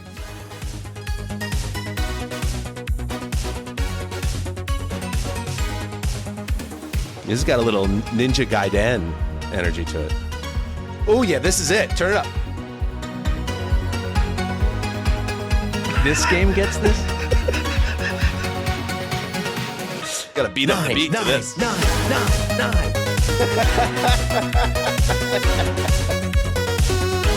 God, this goes hard. This goes way too hard for Vikings 16, Packers 3, Brosmer v. Toon. What a joke.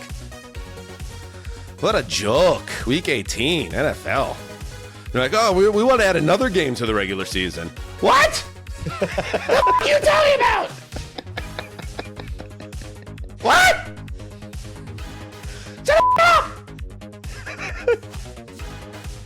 Super Bowl Anyway. in March. J.J. McCarthy, pretty good in the first half of this one. Then guess what? He got hurt. That's what he does. But luckily, fullback C.J. Ham was there. He rushed for a touchdown. And the Vikings finished their season with another win, 16-3, as I said. And they go all the way up to 9-8 after, 5-game winning streak to end the season? Pretty good. They got a good head coach. KOC took a little fire. They did botch the quarterback position, but, I mean, what a credit to KOC and, of course, Brian Flores. The Packers finished 9-7-1. They were locked into the 7th seed regardless, Sessy. So this game meant zilch to them other than getting healthy for next week. Yeah, it was one last look at J.J. McCarthy, and I thought it ended poorly from a optics standpoint where he had come in with the hand injury, and he basically had to exit the competition and say to his teammates, like, I can't finish this game. I saw that tweet. And you can frame that a certain way. I'm choosing not to because it's like you got to be smart. There's no reason with a team to be out of the playoffs and exacerbate that injury. But he led 3 scoring drives of like 8, 14, and 9 plays before that in the first half. I thought he played competently. There was one pass he made near the goal line to Ben Sims where it's like, okay, I see it. You have the chance. At times McCarthy. J.J. McCarthy was just a beautiful, beautiful pass, and that's what set up somebody the in there that could stay on the field and play. I mean, I get that. I get that. I'm trying to point out. I'm trying to just be balanced because it's like a lost week 18 game. But I know. I'm just saying, he did have some moments down the stretch, but there's so many red flags around this guy that I think one of the obvious moves that's going to happen for the Vikings is they're going to get a new quarterback. Or they'll have a mock competition in the summer between McCarthy and someone else. And it's just like, who's that going to be?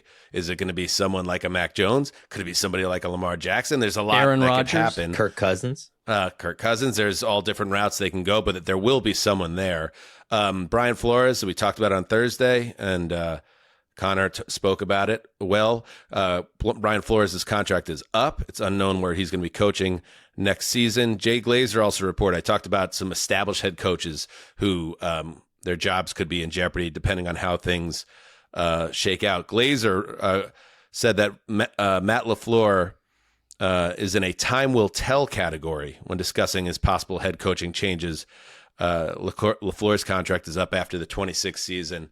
That would be the other thing I would say, like some of these guys who are established coaches that whether it's a McDermott or a LaFleur or a Harbaugh, like if you have a guy like a Gannon or a Glenn or a whatever, and it's like one of those guys all of a sudden pops up on the market, are you really going to be sitting on your hands? That's another part of this conversation. Well, that's why I don't know why teams aren't, and maybe they are, but when I checked in with people around the league, they were just talking about how impossible it would be for teams to trade coaches, and specifically with Kevin Stefanski. But if you're hearing all this and you're the Cardinals, like, aren't you calling the Packers and being like, what do you guys want for him? Like Matt LaFleur, we'll take him. Like, but isn't not to go down Cleveland's wormhole, but like, isn't the Stefanski thing, or when you hear coach traded, like it feels like it's coming from the coach. To some degree, yes. I just feel like a lot of these teams, if you're cold enough on a guy where you're thinking that you're going to move on with him from him the next year, and you're going to go into this offseason with LaFleur and this complicated contract dispute, and he's not going to want to be a lame duck, and if the season doesn't end well, just trade him and get a first or a second round pick for him. I mean, like, what else are you going to do? All right, let's move to the Meadowlands, where the Giants were doing... I used to look up to that team. I used to be the Jet fan, just a little brother looking up at the Giants. What if we had an operation like the New York Giants? They can't do anything right anymore. It's amazing. Let's talk about this. Used to have breakfast at Trump Tower too. Things change in New York. Like it's not so. Of course, every morning. Take the limo to Trump Tower. Get the Cobb salad. Anyway, the Giants won again. There was a scenario, and we'll get to the Raiders. There's a scenario where the way things shake out, today that the Giants have the number 1 pick in the NFL draft. They just have to make sure they don't beat the Cowboys. And what do? They beat up on the Cowboys. How do you do that? 34-17. How's Jackson Dart playing in this game? You have a chance to get the number 1 pick, or even if you don't get the number 1 pick, you'd be the number 2 pick, and then you could have a sad bastard team like the Jets pathetically looking for a quarterback, and they could trade you all these assets that they just got to move into your spot. Just don't win. Don't play anybody, New York Giants, but they do, and they double up the Cowboys, who tank in their own way down the stretch to finish 7-9-1.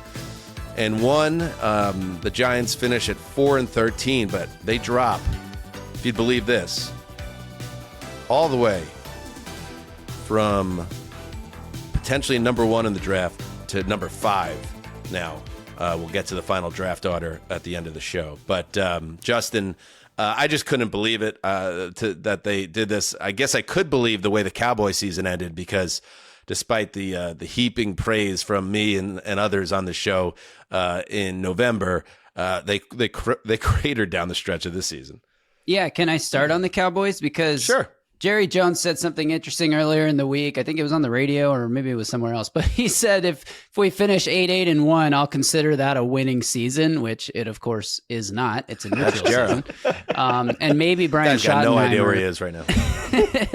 At halftime, facing a 16-10 deficit, maybe Schottenheimer said, it's going to be more embarrassing for us than anything else if we finish 8-1 and parade it as a winning season. So let's just get Joe Milton in there. Let's get a better draft pick. Let's throw this game away. We don't really care about it. Get a look at this young quarterback who could be our backup. Milton was okay. I mean, he's not I don't think he's a very good quarterback, but he completed over 50% of his passes with only 1 interception. But the Giants ran away from this game in the second half. And I also think Dak Prescott said something interesting after the game, which is that this is the first season of his career that he feels like his personal performance didn't impact winning or losing, because their offense was so good, but it didn't matter most weeks because their defense was so bad. So Cowboys got a lot to figure out on that side of the ball. Jordan Schultz was reporting that they are likely going to move on from DC Matt Eberflus in his 1 season there after a failure of a tenure as the Bears head coach. So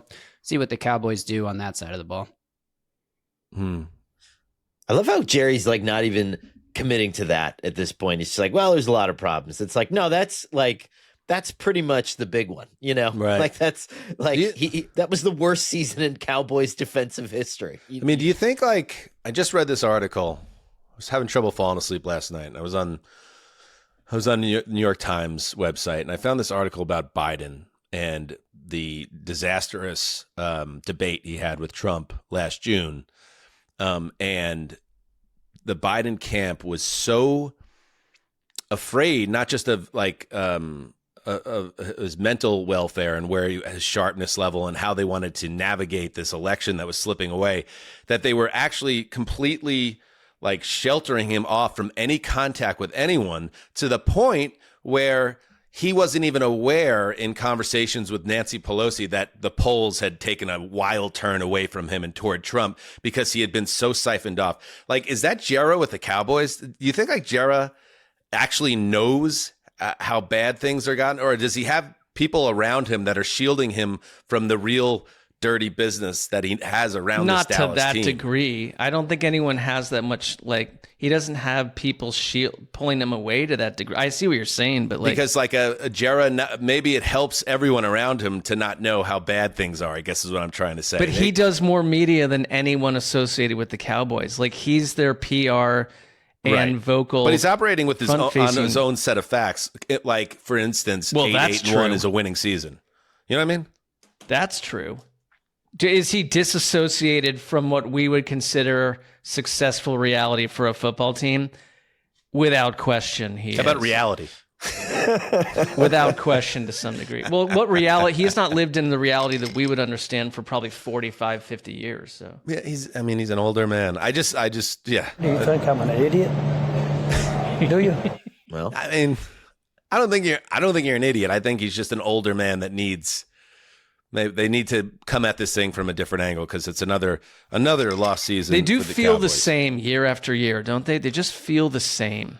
Yeah. And I will mention, because we said that John Mara, the owner of the Giants, is going through some very serious health issues right now. He's battling cancer, as I understand it. And he was in the locker room after the game.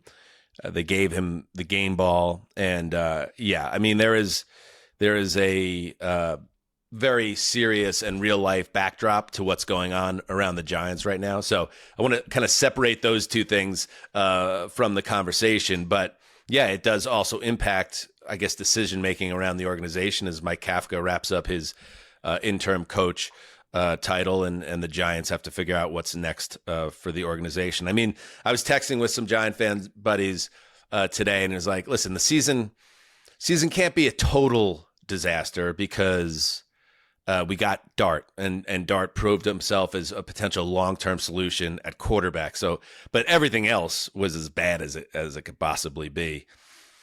So, yeah. Oh, here's a tweet. Can they spell?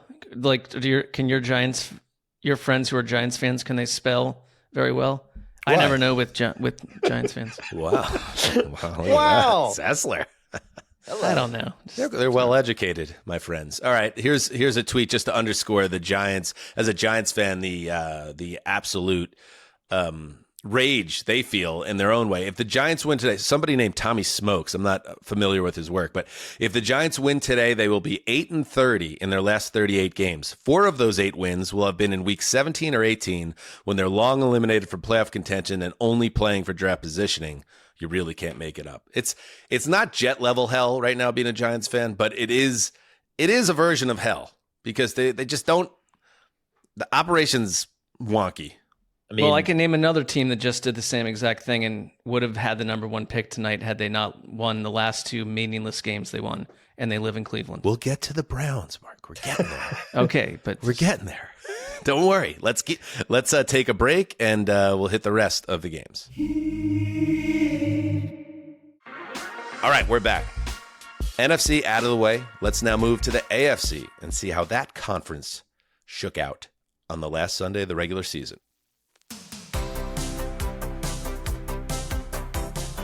I feel like I'm watching the preview channel. Next on.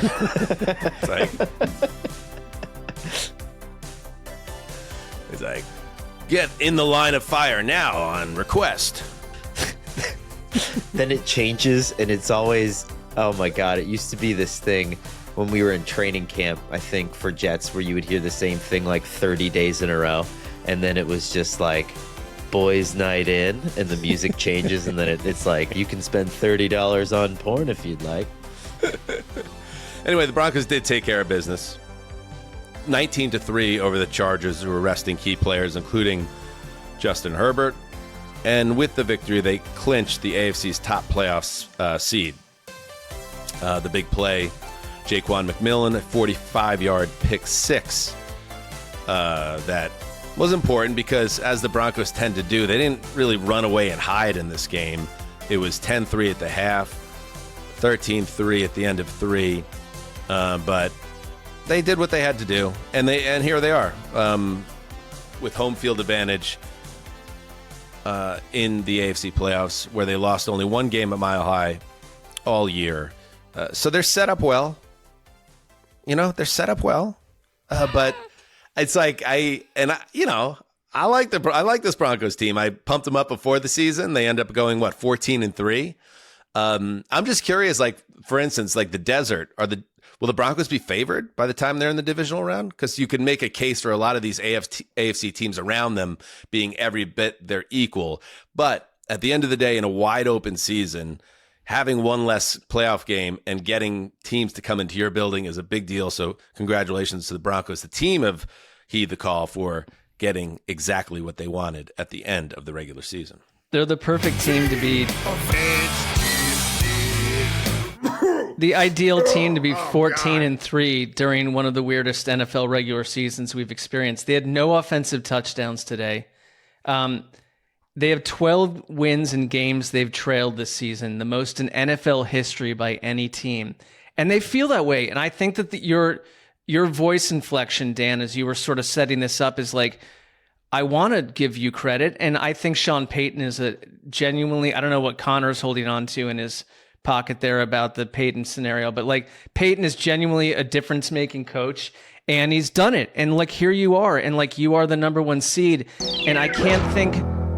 There we go. 30K challenge. By the way, what are we waiting for? What if you have not subscribed to the show yet? When we get to 30,000 and we're like 500 subs away, Connor's going to tell an insane story about Sean Payton and his personal. Wait, it could come at the perfect time during their playoff quest. I might even go as far as saying I might remove the 30K challenge from our listeners if they don't get it done by the time the Broncos play their next game. Ooh. Like, I am putting a deadline on this. You want the Sean Payton story? You want to achieve the 30K challenge? Get off your arse and figure it out. And you're like, I've already subscribed. Sign up for another YouTube account. Subscribe again. Let's get it's just that people Payton on story. their couch with like a bag of open like Lay's chips on their stomach. Like, get up and act, mother. Or crisps, if that's what you call them. Yeah. I'll go to eating my crisps. I haven't had a chance yet. So subscribe. There's like entire. I'm eating all these crisps. It's like, enough. Do it. Smash it. Smash it. Smash it. Anyway, to your point, Mark, yes, there's reason for some trepidation around the number 1 seed Broncos, but they also won 14 of 17 games this year, and they have fallen behind in a lot of games, but they've also shown. Like, we can't praise the Bears for how the cardiac kids or whatever, and then say, oh, the Broncos aren't impressive. It's like, it's a similar type of style, and it's been deeply effective overall. I will say this. I think that the biggest deal about the Broncos winning today and securing the bye, and Romo kind of mentioned this a little bit sneakily as something that Peyton told him during the week, is that they might be able to get J.K. Dobbins back out of this. And if you watch what Jesse Minter was doing in this game and what a lot of teams are doing now that R.J. Harvey's in, it probably speaks to Peyton's hesitance to give him a featured role. They're just run blitzing these guys, and they're putting Harvey in weird spots where they're scrambling the Broncos protection a little bit, and Harvey's just got to handle a lot more than I think he's capable of at that point, and getting an experienced kind of salty veteran back into the fold for the playoffs, and a guy you can trust in protection a little bit more, and then let Harvey do some of the special projects, like that's going to be a big deal. And I think that changes my outlook on this offense kind of significantly. The Chargers, by not playing their guys, basically put up the white flag and said we're going to get healthy as healthy as we can for the New England Patriots, as it turns out, next week in Foxborough. That's going to be a great game. Chargers coach Jim Harbaugh said, yeah, New England, focus on New England. That's where our focus will be. And I thought his halftime interview, I pulled this one because I thought it was kind of entertaining. Again, spoke to the grandma's house, like the other grandma's house energy to week 18. Everybody was kind of like just going through the motions a little bit, knowing that they're either ready to go home or ready to play a game that matters the following weekend. Here is a little Wolfson Jim Harbaugh convo. I think we weathered the storm. Much better on third down there, getting those conversions. Better on defense on third down execution as well. So we're in the fight. Let's stay in the fight. Let's fight. Well, they're both. Like, that's a double mail-in. Massive mail-in. Double mail-in, and she knows it. She's having a great time. It's over. Hey, Tracy got paid the same amount either way. All right, let's keep moving. Up next, we head to New England, where they were hoping the Broncos would trip up. They did not, but they had to take care of business anyway because it's fun to take care of business against a division rival.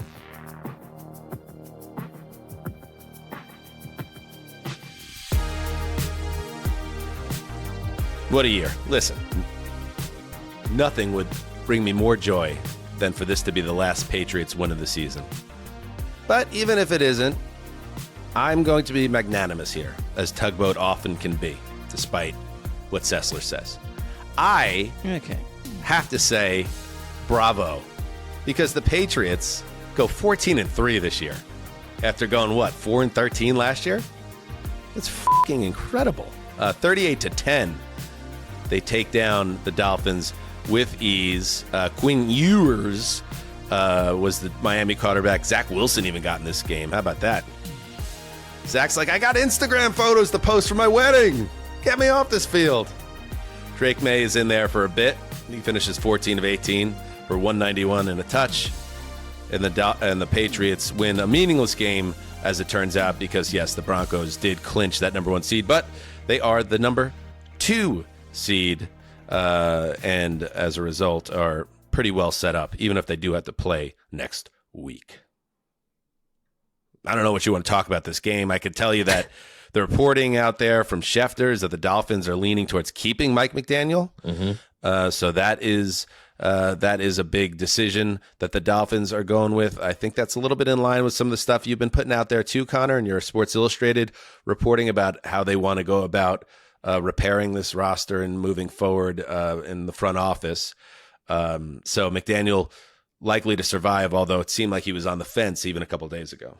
Yeah, and I think that it's still it's like Jacksonville, right? Where let's say Troy Aikman, who's involved in the GM search at this point, they get a candidate and they settle on a candidate, and this GM says, I'm not working with this guy. I'm not taking someone they love, and said, I'm not going to work with that guy. I don't expect that to happen. I think just looking at the market right now, Mike McDaniel is still a top offensive coach on the market, and I think he would probably get another job if he were fired.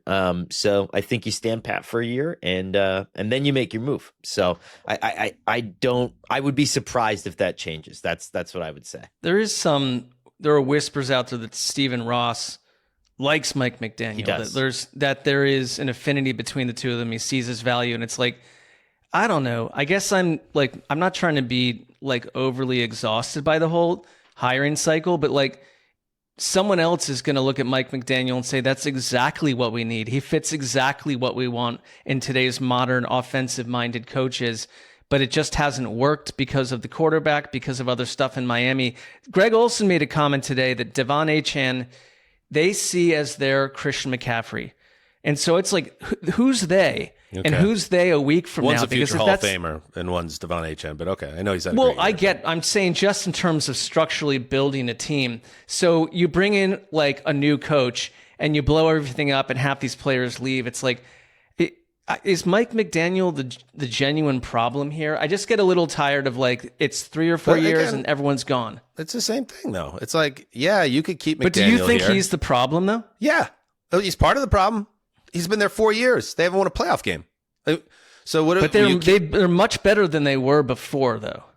I guess they went 8-9 last year. They went what? Well, what if the Jets hired him, year? or the Browns hired him? Listen, I would think not that would be. Every conversation has to filter through that, and I have to be honest with you about that. Like, we don't always have to go down that road. I'm talking about the Dolphins and the 4 years that he's been there.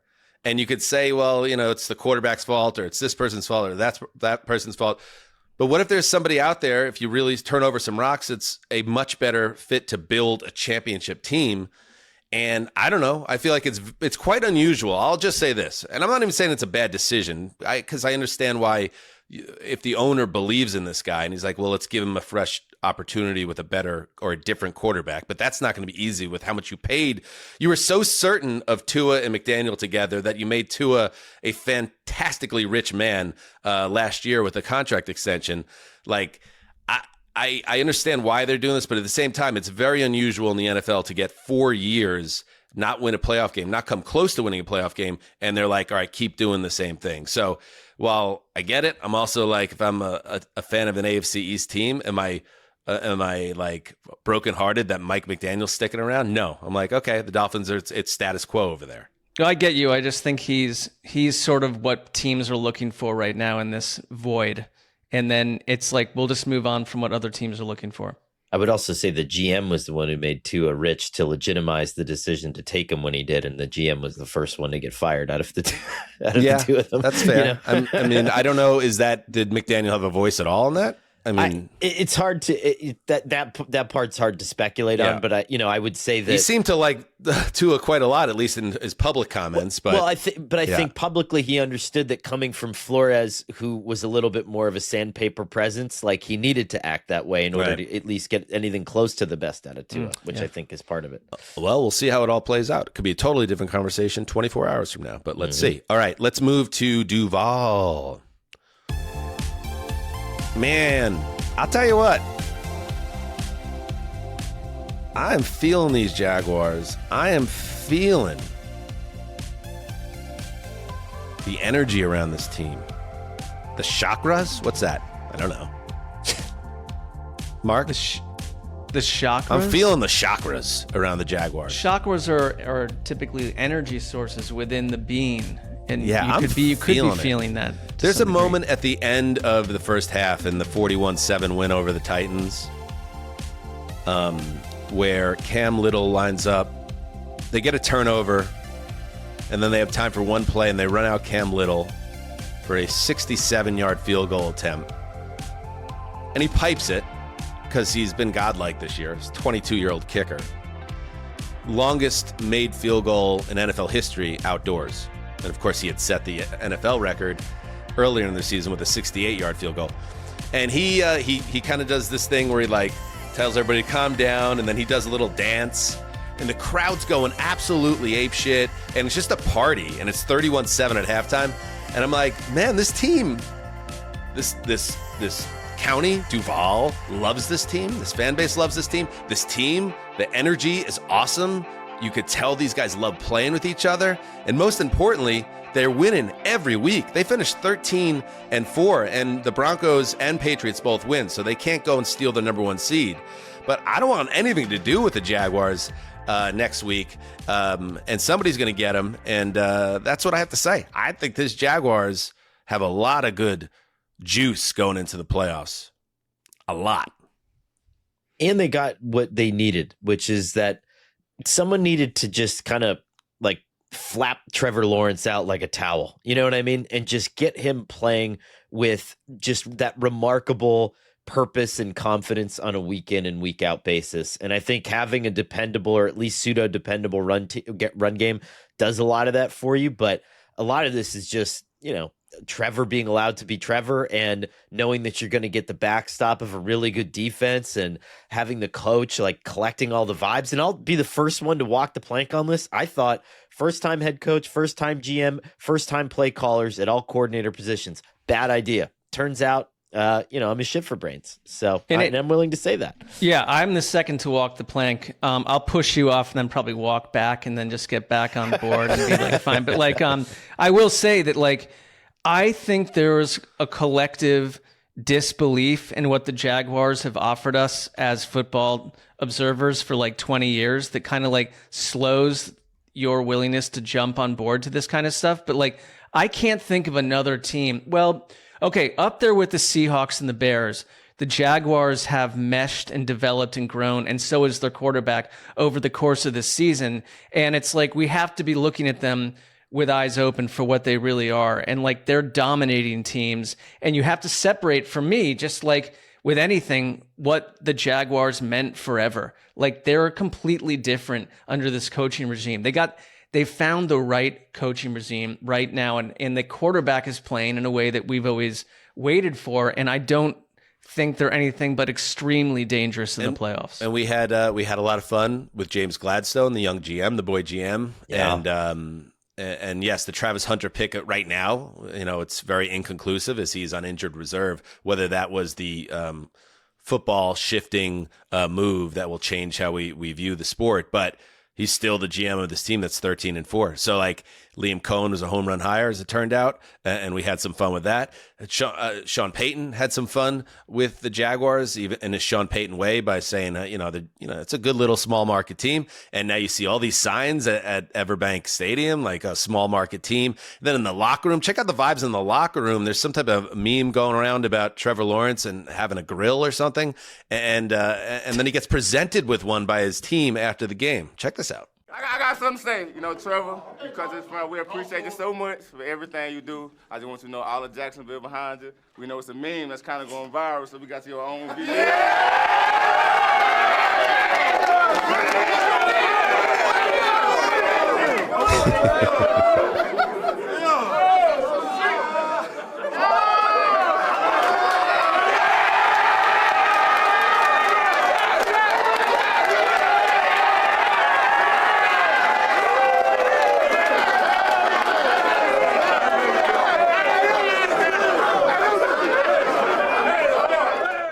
I mean, vibes, man. Vibes matter. And this is a funny sport because the Jaguars can, trip and fall on their face in 7 days and it'll all be over. But right now, this feels like a team that is loving playing together and might be going on an extended journey in January. And we'll find out.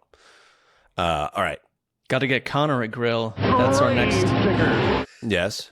Before we move on, we have got to talk about the most depressing thing that happened this entire season. Cam Ward, on the first drive, suffers an AC joint sprain, grade 3. Unclear yet if he'll need surgery. If he doesn't need surgery, it's a 6 to 12 week recovery. If he does need surgery, it's a 6 to 9 month recovery, and it basically wrecks his whole offseason. And football is stupid. I hate this sport. I don't know what we're doing here. And we can't talk about this game and not mention that because it's massively impactful for the future of the Tennessee Titans. So just go kill myself. Bye-bye. That's not fun, Justin. I feel for you as your friend.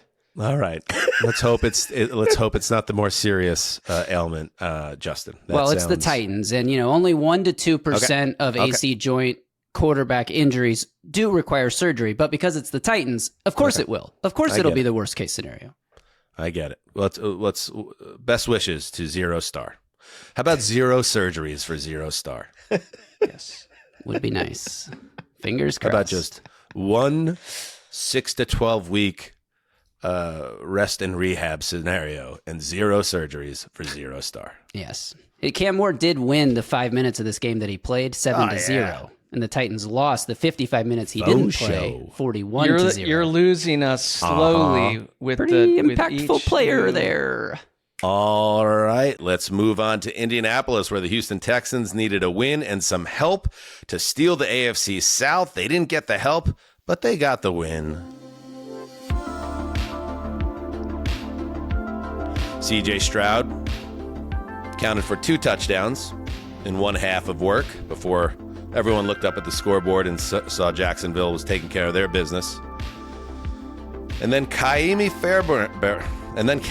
Fairburn, easy for me to say, made a go-ahead field goal 12 seconds left to lift the Texans to a 38-30 win over the Colts.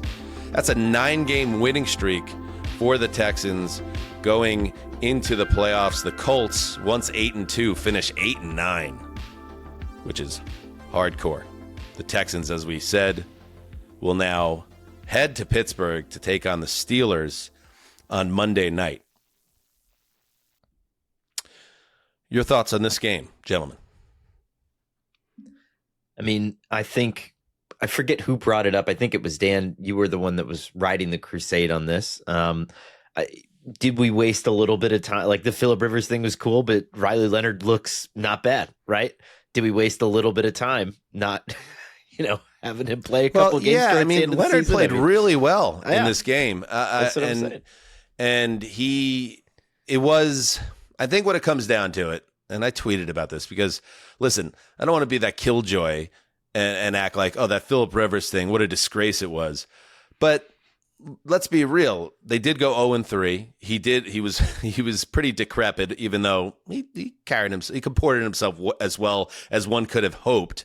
But it also kind of whiffs me. It has the whiff of the Jeff Saturday hire by Carly Ursay's old man to me, especially after you watch Leonard and you're like, oh, we could have gotten a real runway to see if this kid could play or not. Instead, you get this week 18 glimpse. And I wouldn't say he was perfect, but he definitely played well enough to say, okay, this guy is somebody who has a chance to be in this quarterback room. I think it's very fair to have that conversation while also saying, well, at the same time, as a football fan, that was a lot of fun. The Phillip Rivers thing was fun, and it just wasn't effective ultimately. And then with Leonard playing well, it makes it a little bit more, Just keep in mind, though, Leonard was banged up also at the time of the Phillip Rivers move. He might not have been healthy for that first Seattle game, but at the same time, yes, the Rivers thing, in retrospect, seems a little bit silly, even if it was fun. I mean, it was also a day where Jonathan Taylor had 26 yards rushing on 14 carries. So it wasn't like Riley Leonard was just being lifted up by others the way that you'd want that Colts offense to do it. But like they're a weird team because I feel like Chris Ballard has got to go down the well of a different quarterback every season, and it's failed like 12 times at this point. Like, I like Riley Leonard. It looked good today. Interesting prospect, but like, you can't settle there. You got a lot else you got to deal with at that position. Like, they've got a lot to deal with. And I think the number one thing is that there is reporting out there that Shane Steichen will stay, that he'll be safe. I think that was a question mark a couple weeks ago. Not reporting. The Colts announced it, that both Steichen and Ballard will return for 2026. Well, that seems like reliable reporting to me. We're talking about Jonathan Taylor. The offense, and this pretty much overlaps with Daniel Jones getting hurt, or pretty close to it. But after he had the 244-yard, 3-touchdown game against the Falcons in early November, the back end of the season, this was Jonathan Taylor's yardage in the games rushing: 58, 85, 74, 87, 46, 70, and 26 today. So they're a complete collapse of the offense. And I guess it underscores in some way, Connor, the importance of having stability at quarterback and how that makes everything go. But Jonathan Taylor, that's frustrating because he does profile at times like a guy who's quarterback proof and you could run the offense through him, but there were no solutions for them anywhere on the offense once they were turning away from Jones and the Achilles injury. No, I think once there was a couple adequate run blitzes that got put on tape against this team, it's just hard. There's a lot of stuff that's just hard to prevent against. I mean, you can try to run every which way, and you're going to get stymied. And I thought maybe the only team that I thought kind of broke through that creatively was Miami at certain points this season, that really sort of wonked up their personnel and tried to do some stuff to get their lead back free. But Indianapolis just, I don't think they had the horses to do it. And once you zero in on really what the game plan is with them, it's tough. It's tough to get Jonathan Taylor going when everyone knows that that's what they want to do. The Texans, by the way, another reminder, started 0-3, finished 12-5. And I just want to point out one guy on their side of the ball, Ka'imi Fairbairn, who, when you have in fantasy a kicker, you're more likely to be really tracking their season closely. I had him in fantasy. This guy was nails all season for the Texans, and especially down the stretch. He went 6 for 6 in this game, and that's just like, he's a weapon. He's a weapon, and this is a team that has a excellent defense. They have an unreal pass rush. They have a quarterback in C.J. Stroud playing very well, and then they have in their place kicker a guy who is battle-tested and a weapon for them. So the Texans are in very good shape. The Colts, there's a lot of question marks, which we'll get into. 2 quick notes here from ESPN Research. The Colts are the first team in the Super Bowl era to be at one point be 6 games over 500 and then end the season with a losing record. And this from Rap Sheet. Several sources say Phillip Rivers could end up as a head coach candidate this cycle, and the current belief is that Rivers gets at least one opportunity to interview, possibly more. Okay. Not with my team, but have at it. Well, you never know. I would say Shane Steichen, head on a swivel, my friend. I guess he's safe now, but like, if they were crazy enough to take him off the couch, yeah. Well, this is the Ursays. That's all I'm saying. Mm-hmm. Like, reality and what the common thinking is doesn't always go hand in hand with the way they operate. But Steichen is safe, but I don't know. Like, knowing what I know, would I be feeling great about the future after this season? It's tough. Well, when I read it was he might get one interview, it's like, okay, who told someone that they want to interview him? Someone out there wants to interview him.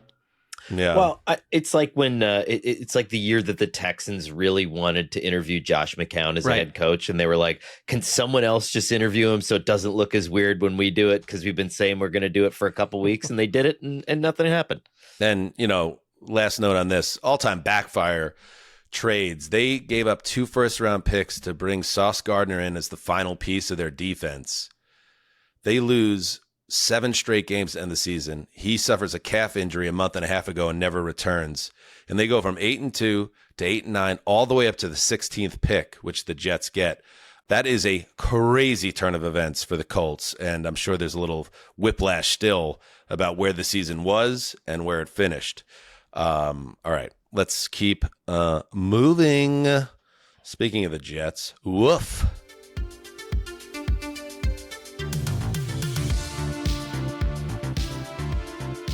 I'm adding this to my lock manifesto, by the way.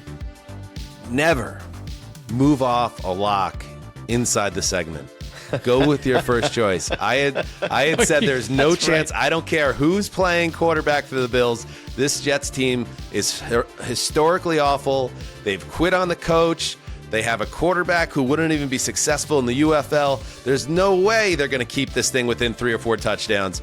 I moved off it, and I eat the poop as a result because the Bills absolutely cruise. They're up 35-0 in this game before the Jets score a mercy TD late. 35-8 is the final. The Bills play their final game at Rich Stadium, the Ralph, Highmark, whatever you want to call it. There is a chance, because they're the 6th, not the 7th seed, that they could host the AFC title game if, I guess, the Chargers made it all the way to the title game. But otherwise, yes, that's the last game at that stadium before they move to the new come shovel facility. Snow, please, again, everybody. Yeah. Please. Be part of it.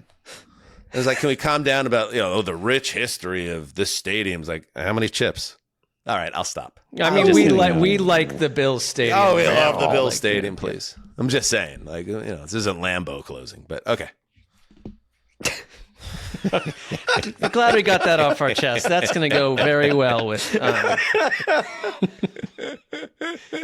But no, I mean, there's nothing to take out of this game other than shout out to, again, the weird energy of this Week 18 when poor Charles Davis is in the booth trying to pump up the fact that Ty Johnson is 1 touchdown away from a $250,000 bonus, and that's supposed to be keeping us in the telecast.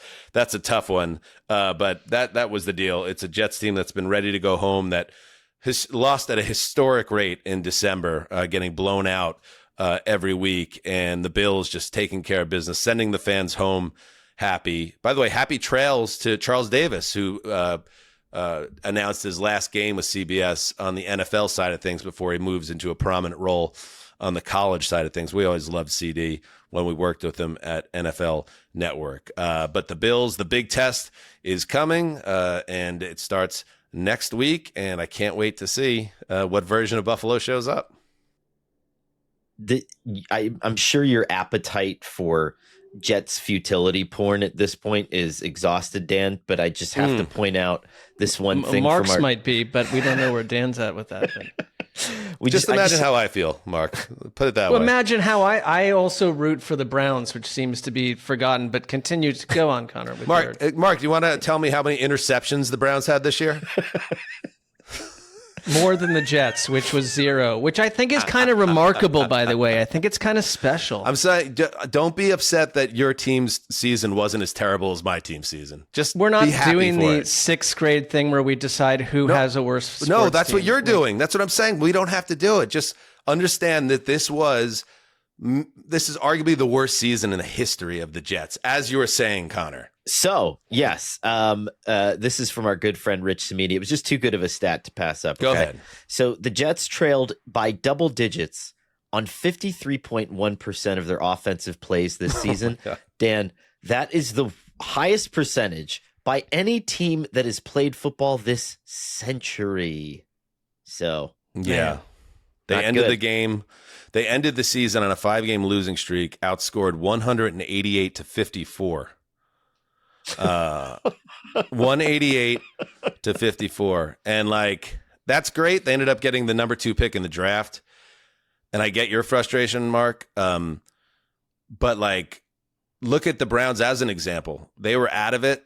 They at least played hard down the stretch. They played for their coach. We don't need to go down this road, but that's the you goal started is it, to get so I'm just continuing. The goal is to get a quarterback, so winning to utterly meaningless games is not. Here's the thing though. It's one thing to, and this is, I think, something that people are missing about this, but they're tanking, right? It's yes, but there are different ways. It sounds crazy, but there are different ways to tank. You can strip things down and put yourself in a position where you're probably not going to win. But it's clear that everyone's kind of invested in trying to keep the dignity of the team and the organization. That was not the case down the stretch. And like we talked about it, Connor, on Thursday, the Jets are not going to fire Aaron Glenn. We're hearing that, but it doesn't mean they shouldn't. And I just find like this is just going to be a team that is going to go into next year, probably with a new quarterback, and with a lot of new roster pieces. But this huge question mark in the center, which is, did you hire the wrong guy? And I think you wrote about it on SI, Connor, and I'm with you on it. Like sometimes you just got to bite down hard and take the L. And I don't think they're going to do it. And it just feels like a massive mistake that's going to set them back further. And like I said, Jets fans are so furious about where this team is right now that it feels like they're doing it again and just going to get them deeper into the shit, if that's even possible. Just a really depressing ending to the season. Well, I would just ask, like, who's been developed this year? I mean, and that's an honest question. Like, who's been developed? And you're going to possibly get, like, the number 2 pick quarterback in the NFL. And I don't think they're going to do the quarterback thing this offseason. I would be surprised if they did. But even if they do, they bring in a pick at number 2, like, this guy doesn't have a track record of developing anybody or fostering any sort of goodwill. He's benched his quarterback. He's fired his defensive coordinator. He's placed blame on literally everybody else in this organization except for himself to this point. And so it's like, okay, now we're going to do this with a poor 23-year-old kid coming out of college. All right. And it's not a place you want to go as a quarterback. Like Garrett Wilson led the team with 395 receiving yards. That's, he hasn't played in 2 months. I get that, but apparently no one else is being developed or playing. Like Pop Warner teams could top that in certain parts of the country. I mean, that's the two things that they really whiffed on. Obviously, I thought were Glenn thinking that he could take this team, what was left behind, and turn it into an instantly competitive team, a team that Jets fans would be proud of, as he infamously now said. And then the total whiff on Justin Fields. And then once Fields was not the answer, Tyrod Taylor does what he does, which is get hurt. And then you're playing with this kid Cook who should not be in the league. And it's just like, oh, I'm so glad it's over. Honestly, that's the only positive here is that it is over.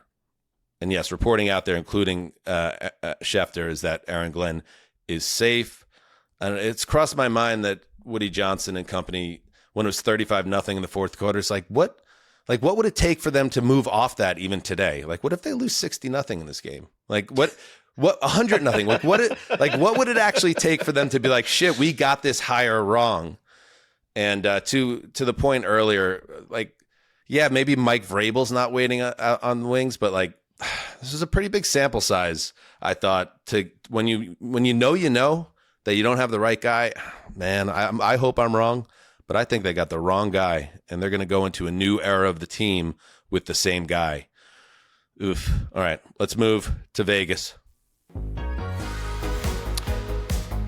So I said the Jets have the number 2 pick. It's the Raiders that end up with the number 1 pick, despite winning. The Raiders won today, beating the Chiefs 14-12, getting a late field goal, a 60-yard field goal from Daniel Carlson in the final seconds after the Chiefs had taken the lead late in this game. Just a total absurd affair between, two AFC West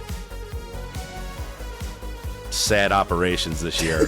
Connor, yes, even though the Jets and the Raiders had the same record, the strength of schedule by 4 points was worse for the Raiders, which gives them the first pick in the draft and whatever quarterback they want.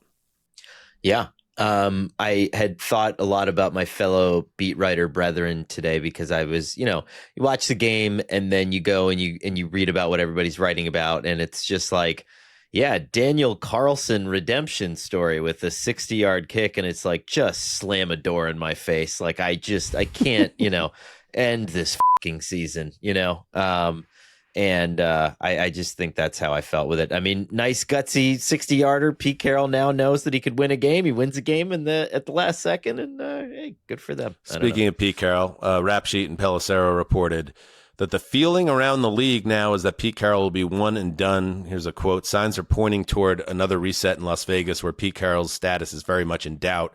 It would be, at this point, a major surprise if Carroll returns for a second season. So this is an experiment that did not work out for the Raiders, obviously. And one other Raiders note, Rossini reported that the Raiders also might look to trade Max Crosby, whose contract is very tradable. There is a growing belief that the Raiders would be open to moving Crosby in the offseason, and that would make sense for where this team is.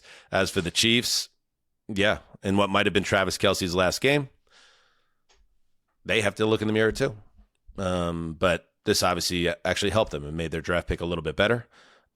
And the only thing I would have made it better is if it cost the Raiders the quarterback that they wanted, but the New York Giants made sure that wouldn't happen. So I don't know. Anybody else have any other questions about Raiders versus Chiefs? Connor, do you have anything to add to the discourse? I think it was like 2.5 sacks from Chris Jones today, so that he's like third now in Chiefs history in sacks. So it was like a nice little meaningless cleanup game there for Chris Jones. So good for him. Nice. All right, let's close things out with a trip to Cincinnati where records were on the line.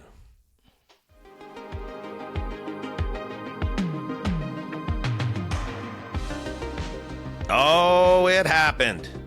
It took until late in the fourth quarter, but Myles Garrett got his 23rd sack of the season, setting an NFL record previously held by TJ Watt and the odious Michael Strahan. Odious. And the Browns even win the game. I'm going to get my sack back. I had turned this off. I thought that the Bengals had won until this very moment, but apparently the Browns scored late and captured a 20-18 victory over the Bengals, Mark. Congratulations. A win-win, but kind of a loss. Yeah, they're now picking like 24th in the draft, so it's been a great couple of weeks, and I'm just told I have to enjoy these victories from the root of my soul. That's what we're saying. So, I get it. We've already talked about the Myles Garrett thing week after week, but it did finally happen. It's interesting to me because I feel like if you said this player's can have 23 takedowns, and you could roll like a 23-sided die, and the one that is captured by history was one where he blew a quarterback's helmet off and destroyed him, and like it was the most powerful sack of all time. You'd be like, okay, but this one was visually, now that I've watched it 4 or 5 times, I found it to be... Don't do it. No. Like, he got the record because he's a great player. But if this is the one that they're going to replay over and over, and they're not. They're just not going to... This is more important to some of us than others, but like, it was not the most visually compelling Myles Garrett sack that we've seen. And that's putting it lightly. It felt, just enjoy it, I'm just Mark. leaving it there. Just enjoy it. I can enjoy. Great. Like, what does it mean? Like, when you say just enjoy it, like, what do you want me to do? Waltz around like Hollywood Boulevard, like pantless? Like, I mean, it's like, it's fine, but like within 5 seconds of this happening, I'm getting texts from you guys saying like, well, that didn't look legitimate. Like, they're like, what did you say? Kind of like, someone's already ready to like interview Joe Burrow to see if he took a dive. It's like, are we going down this road? It's like, if we are, I will acknowledge that visually it was not the most compelling, devastating defensive maneuver that Myles Garrett's ever put on tape, but he set the record though. He set the record. Yes, he did. But I get where, if we want to parse it, like, has that gone further since we've started taping? Are people digging into this? Yeah, so I'm just browsing Twitter as we record, looking for news and notes and nugs and things to add to the show, and something I just stumbled across. So the NFL's Brian McCarthy, who I guess is the PR guy, chief spokesman, head of communications, just issued a statement. I will read it. In the 106 seasons of the National Football League, our official record book has served as a roadmap for our league's rich history. It is the duty of the commissioner's office not only to celebrate these historic achievements, but also protect them. In the fourth quarter of today's contest between Cleveland and Cincinnati, Myles Garrett was credited with a sack on a play in which quarterback Joe Burrow gave himself up. In action, the league deemed to be a clear collusion attempt by the players to set a new sack record As a result, we will not credit Garrett, and he will finish the season with 22 sacks. Joe Burrow has been fined $500,000 for his actions. He has the right to appeal. Holy $500,000? Holy shit. Whoa. All right, now I feel bad, Mark. That is crazy. Well, apparently we both root for fruitless operations. Shit. But that is an insane news story, and it's not just the Garrett part; it's the Burrow part. Perfect little Joe Burrow. They took away the record from you, Mark. That is a massive NFL story. I'm going to get my sack back. He did. He got the sack back. Mark, how you feeling? Is that real, Justin, or did you just AI that? You AI'd that, first of all. I know you did. We're fucking with you. I'll give you a lot of credit because that was well read, but I was like, I know Brian McCarthy, and he usually keeps it to 2 sentences that say nothing. But like, you know what? You're a class act, Mark, because if it would have been a jet flare, I would have been going through the roof. Well, I was stunned by it, if anything. That was well. No, it wasn't. You're right. It wasn't the most beautiful sack, but it was legit. And yeah. And by the way, Strahan, that was pretty good. Strahan, they go to the post-game show, and this guy, I'm so happy that the sack record has its dignity back. Listen to this jerk after the show, after the game. You okay, bub?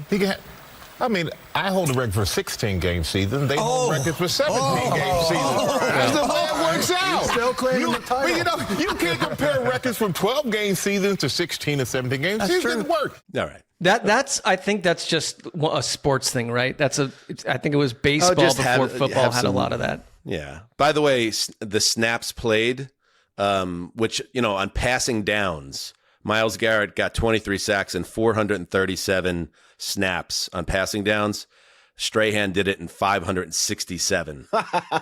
So Strahan might have actually played one less game, but he had far more opportunities to get the record than Myles Garrett did. So put that in your pipe and smoke it, Strahan. Absolutely. And Watt had 616. Like, there is no questioning the effectiveness of Myles Garrett as a successful pass rushing machine. Like in this, that's why I have no problem with what it looked like today. It looked fine, but it's like, you scared me there for a second. Though. Yeah, that would have been. Kind of threw me. Yeah, well, you showed a lot of grace under fire. All right, that's it. Is there anything else to add about that game? I don't give a shit, right? I don't. Not really. The Bengals were big mad about the refs stopping down the game to celebrate. Yeah, that was hilarious. The sack. You know what? Go home. Funny. Go home. Go to Cancun. Speaking of Cancun, what are you going to do, Jamar Chase, now that the season's over? I'm going to go to Cancun like everybody told me to do. And I'm going to enjoy myself because I don't have nothing else to do. So take myself there. There you go. All right. Congratulations to Myles Garrett and Marc Sessler. 2-game winning streak to end the season. That you can build off that. Speaking of which, let's check on the final, as before we say goodbye, the draft order for April 23rd, my birthday, by the way. It will be the Raiders picking first, followed by the Jets, then the Cardinals, the Titans, the Giants. Could have been 1 if they just lost today. They would have been 1. Instead, they're 5. The Browns do drop to 6. They also could have had the first pick in the draft before they won these games. The Commanders pick 7th, Saints 8. Look at the Chiefs. The Chiefs are in the top 10 of the draft. Let's see what they do with it. The Bengals picking 10th. What are they going to do with it? Then we have the Dolphins at 11, Cowboys at 12, the Rams picking at 13 because they get the Falcons draft pick because of the trade at the draft last year. Ravens at 14, Bucks 15, the Jets again because they get the Colts first round pick at 16, Lions 17, and the Vikings at 18. That's the first half, more or less, of the first round of the NFL draft. Let the games begin. All right. Well, that means you have to work on your birthday if the draft's on your birthday. I think that's sort of not a positive. Not a positive, a big negative, one would say. But also, We're pros. We're bros who are pros. Thank you to everybody, all the hedonists out there who have followed along during this long marathon of a regular season, and just know the fun is just beginning as we begin the journey through the playoffs. Also, let it be known that merch is really starting to arrive right now. We're starting to get some tweets of people in their hot gear. So if you want to get Heed the Call merchandise, heedthecallpodcast.com for exclusive merch, and also use the various social media platforms to give us ideas for what we should do in our next line that will drop at some point in 26. We're always open to those ideas. Mark, what do you have to say at the end of another regular season? One thing on merch, like, we are getting photos, and send us those photos, and we want to retweet them and just show people. Like, we're watching regular dads and guys and others go from 6.5s to 8.2s when they put the merch on. So that's an instructive thing for you. I would just say it has been a journey whenever you go through this, and we truly love our listeners. We really, really do. We have a different listener base than any other show out there. Many have been listening for well over a decade to what we do covering football, and we do it for you. If it weren't for you, I just wouldn't be doing this. Money aside, and the money is not. There's some financial aspect to it, but just like, and also, which I know. Second part of your point is smash the subscribe button. Hit that button, of course, bang it, and Connor. This is the last chance. I'm going to say it again. If you want to hear Connor's like unbelievable, brutal takedown expose of the head coach of the Broncos, you got to get us to 30,000 subs before the Broncos playoff game, or that goes on the shelf until we get to 50,000. And we don't want to do that. So there's the challenge. Okay. Connor, you lost your lock, but big night for the Catholics, and we'll take the wins where we can get them. Big night for JC. Yeah, have a great slumber, Connor, on the East Coast. Everybody else, we'll see you Monday with the final power rankings, and we'll revisit our over-unders. I mean, the fun is just beginning. We love you all. Hedonists forever. Till next time, do what you must. Heed the call.